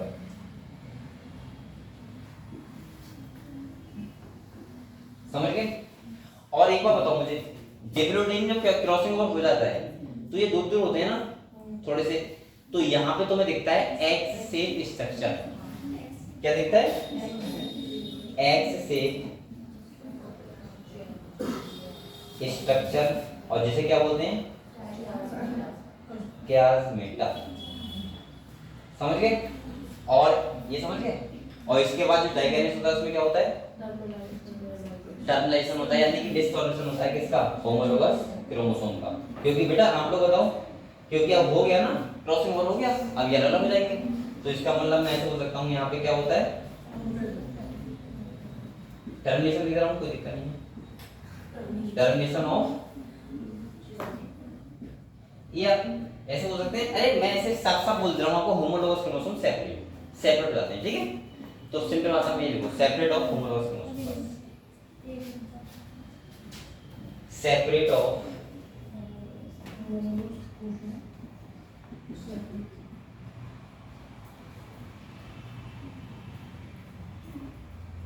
ये जो काम होता है तुम्हारा, ये होता है डाइगेनेस में। इतना काम होता है, वे फाइनली हम बोल सकते हैं यहाँ पे क्या हुआ, क्रॉसिंग ओवर ही हुआ, यानी कि दो क्रोमोसोम थे वो पास पास है, एक्सचेंज ऑफ जेनेटिक मटेरियल किया और दूर दूर हो गए। समझ गए? और अब एक क्रोमोसोम एक के पास, एक क्रोमोसोम एक के पास, क्योंकि उन्होंने क्या कर लिया, एक्सचेंज ऑफ जेनेटिक मटेरियल। और जो आपको पता है, जो हमें बता रहा था लिंकेज, जो पेरेंटल वेक्टर हो जाता आता है, वो इसी वजह से तो आता है। अगर क्रॉसिंग ओवर ना होता तो लिंकेज नहीं होता। समझ गए आप लोग? और लिंकेज और रिकॉम्बिनेशन जो होते हैं वो क्यों होते हैं, क्योंकि यहाँ पे क्या होता है, क्रॉसिंग ओवर। अगर आप लोग चाहो शॉर्ट में लिख सकते हो, आराम से देखो जल्दी से। ये है तुम्हारा पहला स्टेज, प्रोफेज फर्स्ट। ये मैंने थोड़ा जल्दी में लिख दिया, शॉर्ट में लिख दिया, आपको थोड़ा लॉन्ग लिख दिया। ये पूरा नाम लिखना का तो प्रीवियस शॉर्ट लिखाओ, समझ गए? ये पूरा नाम लिखना, लैक्टोटिन, जाइगोटिन, पैकेटिन, डिप्लोटिन और डाइकाइनेसिस। और यहाँ लिखना प्रोफेज फर्स्ट, मैं भी लिख दे रहा हूँ। सही है? तो ये आपको एक लाइन पता होनी चाहिए, जिससे आपको क्वेश्चन यहीं से पूछा जाएगा और कहीं से क्वेश्चन नहीं आता, बल्कि यहाँ से एक क्वेश्चन आता ही आता है सर, ये तो मान के चलो हमको, ठीक है? तो लिखो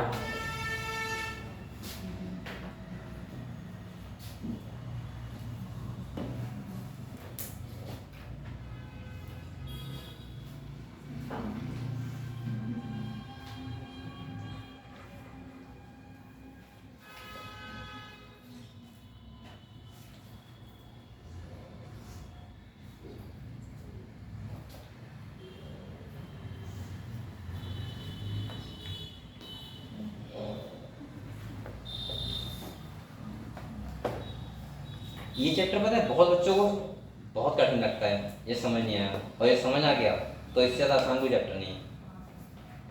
ये समझ नहीं आया उसे लगेगा पता नहीं क्या चल रहा है, और ये समझ आ गया तो ये बहुत आसान चैप्टर है, क्योंकि 2-3 पेज का है, क्वेश्चन जहाँ से आता है वहीं से आता है। तो बस आप लोग इसे पता है मूवी की तरह समझ लो, बात जैसे पहले मूवी क्या होता है उसके बाद क्या होता है, समझ गए? हम लोग बॉलीवुड मूवी की बात कर रहा हूँ।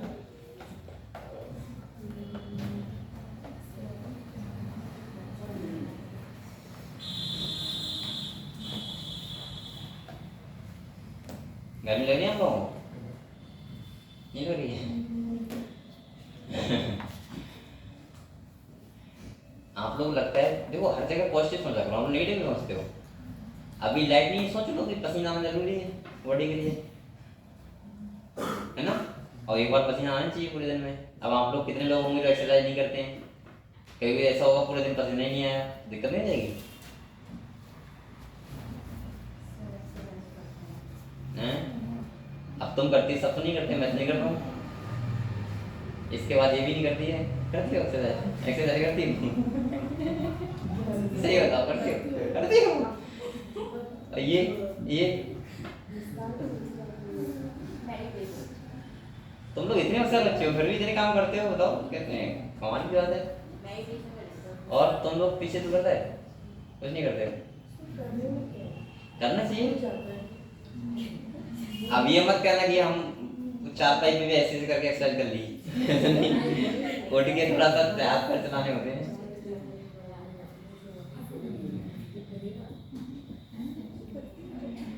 सबसे पहले जो कठिन काम होता है वो सुबह उठना।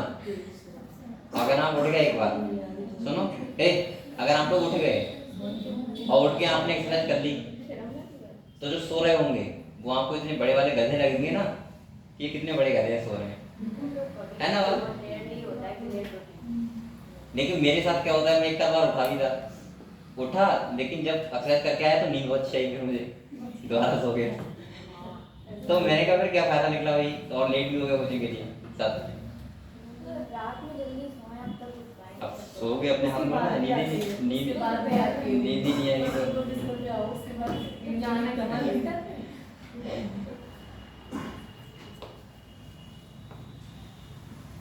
वो सुबह का एक गोल्डन पीरियड होता है ना सोने का, वो हर किसी का नहीं होता, अपना अपना बात है ना? अगर मैं सुबह में सो जाती हूँ मेरा पूरा दिन खराब चल जाता है, ऐसा होता है मेरे साथ। मुझे मिलता है, मुझे लगता है काश 10 मिनट और मिल जाते हैं। अगर मैं लेट भी हो जाती हूँ 10 मिनट, पूरा दिन खराब है, तो लगता है नींद ही आ रही है पूरा दिन। आपको पता होगा अलार्म पे एक लिख के आता है स्नो जाता है ना, उसका 10 मिनट का टाइम लेट होता है, अपना अपना अलग होता है। मेरा 10 मिनट लगा हुआ है। मैं सही बता रहा हूँ, मैंने एक दिन शाम को सोचा था, कसम नहीं खाई थी, लेकिन मन में सोचा था कि कल 7 बजे उठूंगा, 7 बजे। मेरी क्या आदत है, मैं देखो भाई अपनी अपनी आदत है। कोई बच्चा ऐसा होता है जो सुबह सोना पसंद होता है, कोई ऐसा होता है शाम को सोना पसंद होता है, कोई ऐसा होता है लेट सोता है। चाहे भले कोई काम ना हो, ऐसा नहीं कि तुम पहाड़ तोड़ रहे हो या किसी से कुछ चैटिंग वैटिंग कर रहे हो, लेकिन ऐसा भी कुछ नहीं है। लेकिन रियल में क्या है कि नींद नहीं आएगी। अगर तुम सोचोगे ना आज मुझे 12 बजे सोना है और तुमसे भी कह दे 12 बजे सो जाना, तो मेरा तो ऐसा है कि मैं आँख खोल लेता हूँ ऐसे। अभी 12 ही होता है ना। और फिर क्या होता है, और सुबह को इतना अच्छा लगता है कि मैं सिर्फ जा रहा हूँ बताइए, कल की बात है, परसों की बात है, मेरा जो लास्ट टाइम उठने का होता है वो होता है 8 बजे। उसके बाद तो मुझे उठना है, चाहे फिर कुछ भी हो जाए। और अगर मैंने सोच लिया कि आज 6:30 बजे उठूंगा, तो उसमें आके ना जोश में आके अलार्म तो लगा दिया 6:30 बजे का। अब तुम्हें पता है सुबह नींद ऐसी होती है कि तुम ना तो अलार्म सही से बंद करोगे कि भाई एक बार में तुम्हें 1 घंटा सोना ही है एक्स्ट्रा, तो आराम से उठ के अलार्म बंद ही कर दो। अब मैं क्या कर रहा हूँ, मैं पूरी बता रहा हूँ, तुम सही एकदम। मैंने 1.5 घंटे तक स्विच करता रहा था, 1.5 घंटे तक, हर 10 मिनट बाद बोलता है, इसका मतलब कितने बार किया होगा मैंने? 90 मिनट हो गए, 9 बार। मतलब हर 10 मिनट के बाद उठा और 9 बजे ऐसे करके एक आंख से करके सो गया। 10 मिनट और 10 मिनट और, मतलब 9 बार ऐसा किया समझो, तो कितनी प्यारी नींद होगी। और फाइनली मैं वही टाइम उठा, मैंने कहा चलो अब तो उठना ही है। तो ये होता है, चलो अपना टाइम पीरियड होता है, मैं तो ये बोलूंगा। लेकिन उसका क्या फायदा होता है, अगर आपको लग रहा है कि सुबह हम नहीं उठ पाते हैं तो शाम को पढ़ा करो बहुत मेहनत से। ऐसा नहीं करना है कि शाम को भी मजे कर रहा है, सो रहा है तो क्या पता निकलेगा। एक टाइम को यूज करो। कुछ बच्चे ऐसे होते हैं सुबह को अच्छा लगता है पढ़ते हुए, सही है, और मुझे पढ़ने ज्यादा ध्यान आएगा सोने पे, सोने तो फिर कैसे काम चलेगा? ये भी तो बात है ना, होता है अपना होता है। कुछ को सबसे ज्यादा खुशी वही मिलती है कि सुबह को सोने को मिल जाए। कुछ को ऐसा होता है कि अगर 4-5 बजे बाद वो अपने आप उठ जाते हैं, उनकी अपने आप लगेगा अरे दिन निकल गया, पता नहीं होता है, ये भी तो होता है। चलो ठीक है, तो अपना अपना है। लेकिन आप लोग, मैं तो नहीं कह रहा हूँ कि आपको जल्दी उठो, मैं कभी नहीं कहूँगी ये बात। मैंने ये कहा है कि 6 घंटे ज्यादा मत सो, और 6 घंटे वो सो जो आपके बेस्ट हो, जब आपको बेस्ट नींद आती हो। ऐसा मत करना कहीं सो जाओ 11 बजे तो सोच रहे चलो अब 4 बजे उठेंगे, 4 बजे उठ के सोच रहे यार अब कैसे उठ जाऊंगा, अभी तो किसी का भाव नहीं उठा सकता मुझे, अभी तो 4 बजे कैसे उठ जाऊंगा, तो फिर सो गए। ये नहीं करना, ठीक है। अगर आपको किस टाइम पढ़ना है, अगर आपको लग रहा है कि हम शाम को पढ़ेंगे तो फिर 2 बजे तक पढ़ो, क्या दिक्कत है? नहीं सोएंगे 2 बजे तक पढ़ेंगे, लेकिन नींद गहरी हो जानी चाहिए। ऐसे नहीं खाली सोने का नाटक करना है और उसके बाद नींद ही पूरी नहीं हुई, नाटक भी कर दिया पूरा। लग रहा है कि यार 11 बजे सो गए और उठ भी 8 बजे रहे हो और कोई फायदा भी नहीं निकला, वो नहीं करना है, ठीक है?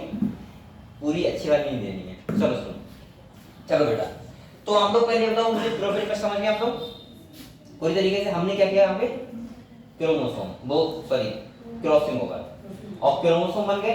अब देखो मेटाफेज में क्या होता है वो समझो थोड़ा सा, कि मेटाफेज उसका और इसके में क्या चेंजमेंट है वो समझे हम लोग। तो देखो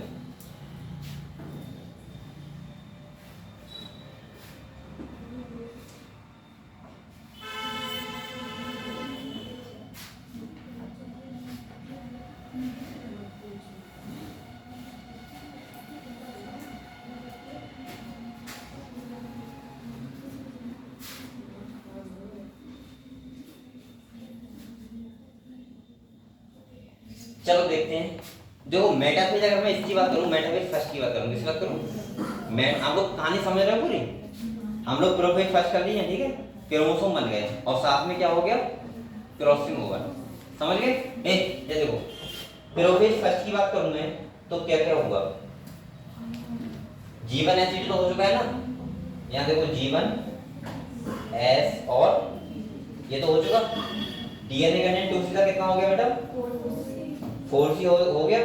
क्रोमोसोम नंबर सेम रहे, ये कहानी तो वैसे चल रही है, सेल साइकिल चलती है जैसे मैडम चली थी। प्रोफेज इसका चेंज तो मैंने बताया पूरा, वहां खाली क्रोमोसोम बने थे और यहाँ पे साथ में क्या हो गया, क्रॉसिंग हुआ। मतलब 2 चीजें हो गई साथ में, एक तो हो गया क्रोमैटिन से क्या बन गया बेटा, क्रोमोसोम बन गए, क्या बन गए, और साथ में क्या हो गया, क्रॉसिंग ओवर। जब आप इसे पढ़ोगे ना, अगर आपने आगे बहुत मेहनत से समझ लिया तो ये किताब आपको कभी एकदम सरल लगेगी, ये लगेगा इसमें कुछ दिखाई नहीं है, क्योंकि सब ये लिखा है मैं बता रहा हूँ आपको, ठीक है? दूसरा देखो, अब सुनो, अब देखो, अब आपको रियल डिफरेंस समझ में आएगा कि यहाँ क्या होता है, वहां पे क्या हुआ था। जब यहाँ मेटाफेज होता है, क्या होता है, मेटाफेज जब फर्स्ट होता है तो आप लोग बताओ वहां पे, अब उसका डायग्राम याद करो, वहां मेटाफेज हुआ था तो कैसे क्रोमोसोम अरेंज हुए थे बताओ, लाइन से हुए थे ना, और स्पिंडल फाइबर किससे अटैच हुए थे, काइनेटोकोर से, पता है आपको? सही है। और कौन से क्रोमोसोम, सेम क्रोमोसोम थे, दोनों पोलों के, ध्यान है आपको? लेकिन यहाँ ऐसा नहीं होता है। यहाँ पता है कैसा होता है, यहाँ जो क्रोमोसोम होते हैं सेट अरेंज होते हैं वो ऐसे होते हैं, ऐसे। अब आप लोग बताओ अगर ऐसे अरेंज होंगे तो क्या क्रोमैटिन सेपरेट होगा? नहीं, यहाँ क्या सेपरेट होगा, क्रोमोसोम क्या सेपरेट होगा? अब यहाँ पे देखो बेटा, अगर ये मेटाफेज में ऐसे अरेंज कर दूं तो बताओ, ए तुम लोग बातें कर रहे हो क्या? देखो इंपॉर्टेंट चल रहा है। अगर यहाँ पे ऐसे अरेंज होगा तो बताओ कि सेंट्रोमियर यहाँ ब्रेकडाउन हो पाएगा? अब यहाँ पता है कितने क्वेश्चन बनते हैं, 2-3 क्वेश्चन बन जाते हैं। देखो पहला मेटाफेज यहाँ पे दोनों का बता रहा हूँ, ठीक है? पहली बात, अगर ऐसे क्वेश्चन आ रहा है कि जो स्पिंडल फाइबर हैं वो सेम क्रोमोसोम के काइनेटोकोर से अटैच हैं, तो आप क्या समझोगे, माइटोसिस। क्या समझोगे? अगर वो क्वेश्चन देखो सेम बात है, खाली उसने एक लाइन चेंज की, एक सेंटेंस नहीं, सॉरी एक वर्ड चेंज किया है। अगर वो कहने लगे कि स्पिंडल फाइबर काइनेटोकोर से तो अटैच हैं लेकिन सेम नहीं, होमोलोगस क्रोमोसोम के पेयर से, तो आप क्या लगाओगे, म्यूसिस। समझ गए? क्योंकि यहाँ जो अटैच है वो किससे हैं, एक से। देखो इस वाले से है क्या, और इधर इस वाले से है क्या, नहीं है ना, तो ये पेयर से है और वहां पे किस कैसा था, सिंगल क्रोमोसोम था। अब समझे आप लोग? मेटाफेज में अरेंजमेंट हो गया। अगर एनाफेज की बात करें, आप लोग को बताओ बेटा, अगर मैं एनाफेज की बात करूं फर्स्ट की, तो पता है क्या होता है, देखो ये क्रोमोसोम पूरा का पूरा सेपरेट हो गया, देखो हो गया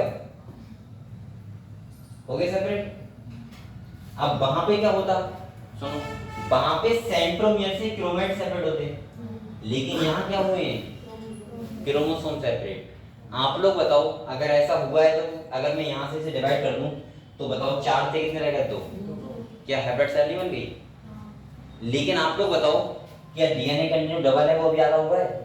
वो तो वैसा ही है ना अभी, इसको ही तो हम आधा करते हैं सेकंड में, है समझ में? बस इतना डिफरेंस है, खाली इन दो फेज की खाली डिफरेंस है, और कोई भी डिफरेंस नहीं है माइटोसिस में और मेयोसिस, बस इतना होता है। और एक क्रॉसिंग ओवर का जो प्रोफेज फर्स्ट का है वो डिफरेंस है, बकाया बिल्कुल सेम होता है माइटोसिस और है, तो पूरा डिफरेंस ही, लेकिन मैं आपको समझा रहा हूँ ऐसे करके कि इतना ज्यादा डिफरेंस आने से पूरा सेल सेपरेट हो जाता है। देखो क्या कहना है, पहला सुनो, जो क्वेश्चन बन सकते हैं वो बता रहा हूँ कौन कौन से बन सकते हैं।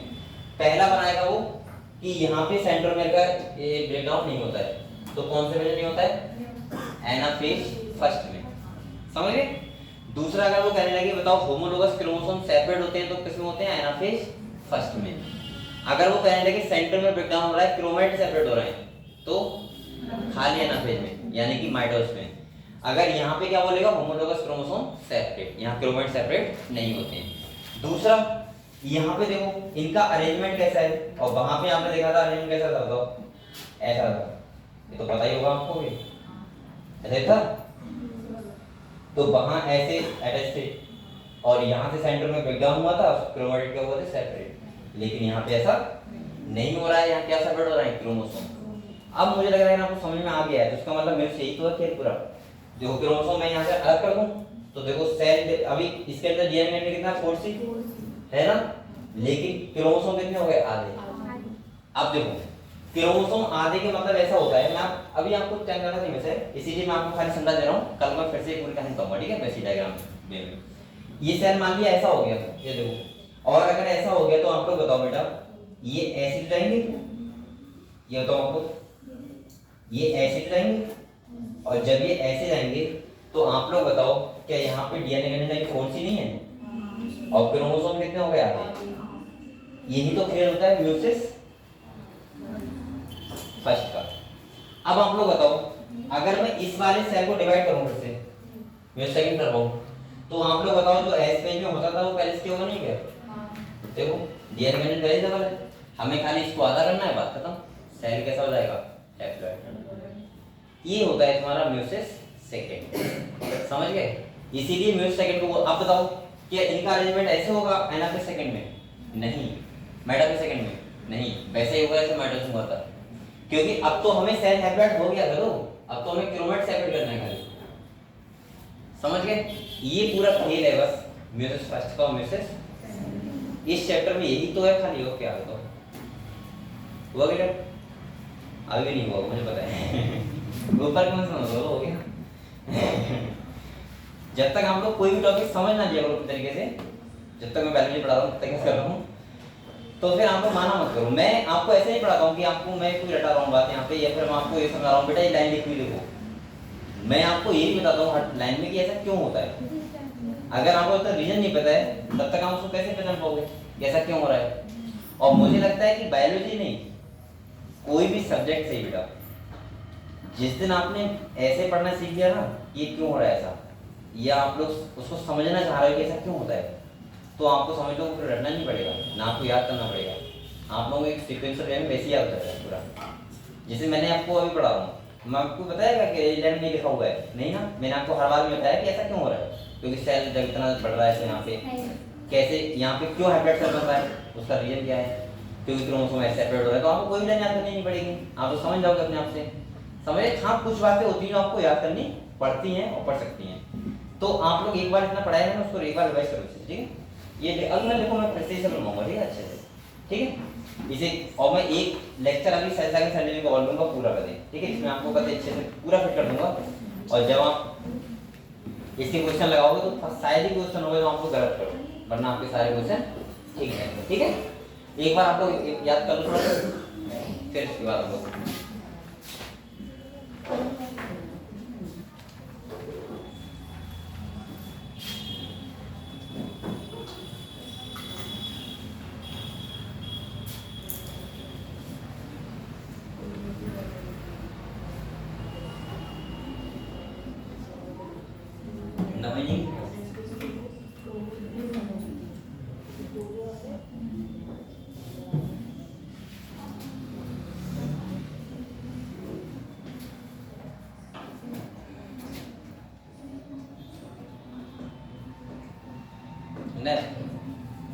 कैसा है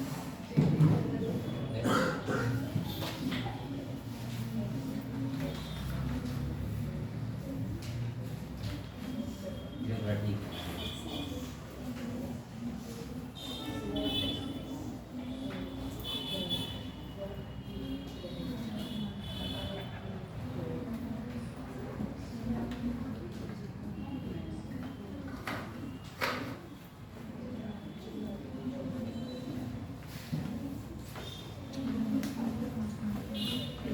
तो आप लोग अगर चाहो तो ये चैप्टर पढ़ना घर पे जाके और क्वेश्चंस के लगा के देखना, और वैसे मैं इसका एक लेक्चर और लूंगा आप लोगों का, ठीक है, और आपको बिल्कुल क्लियर हो जाएगा ये चैप्टर। और उसके बाद कल छुट्टी आपकी क्वेश्चन लगाओगे आप लोग। इसके बाद हम लोग कब पढ़ेंगे? शनिवार, ठीक है, परसों ही है शनिवार, ठीक है, चलो ठीक है बेटा।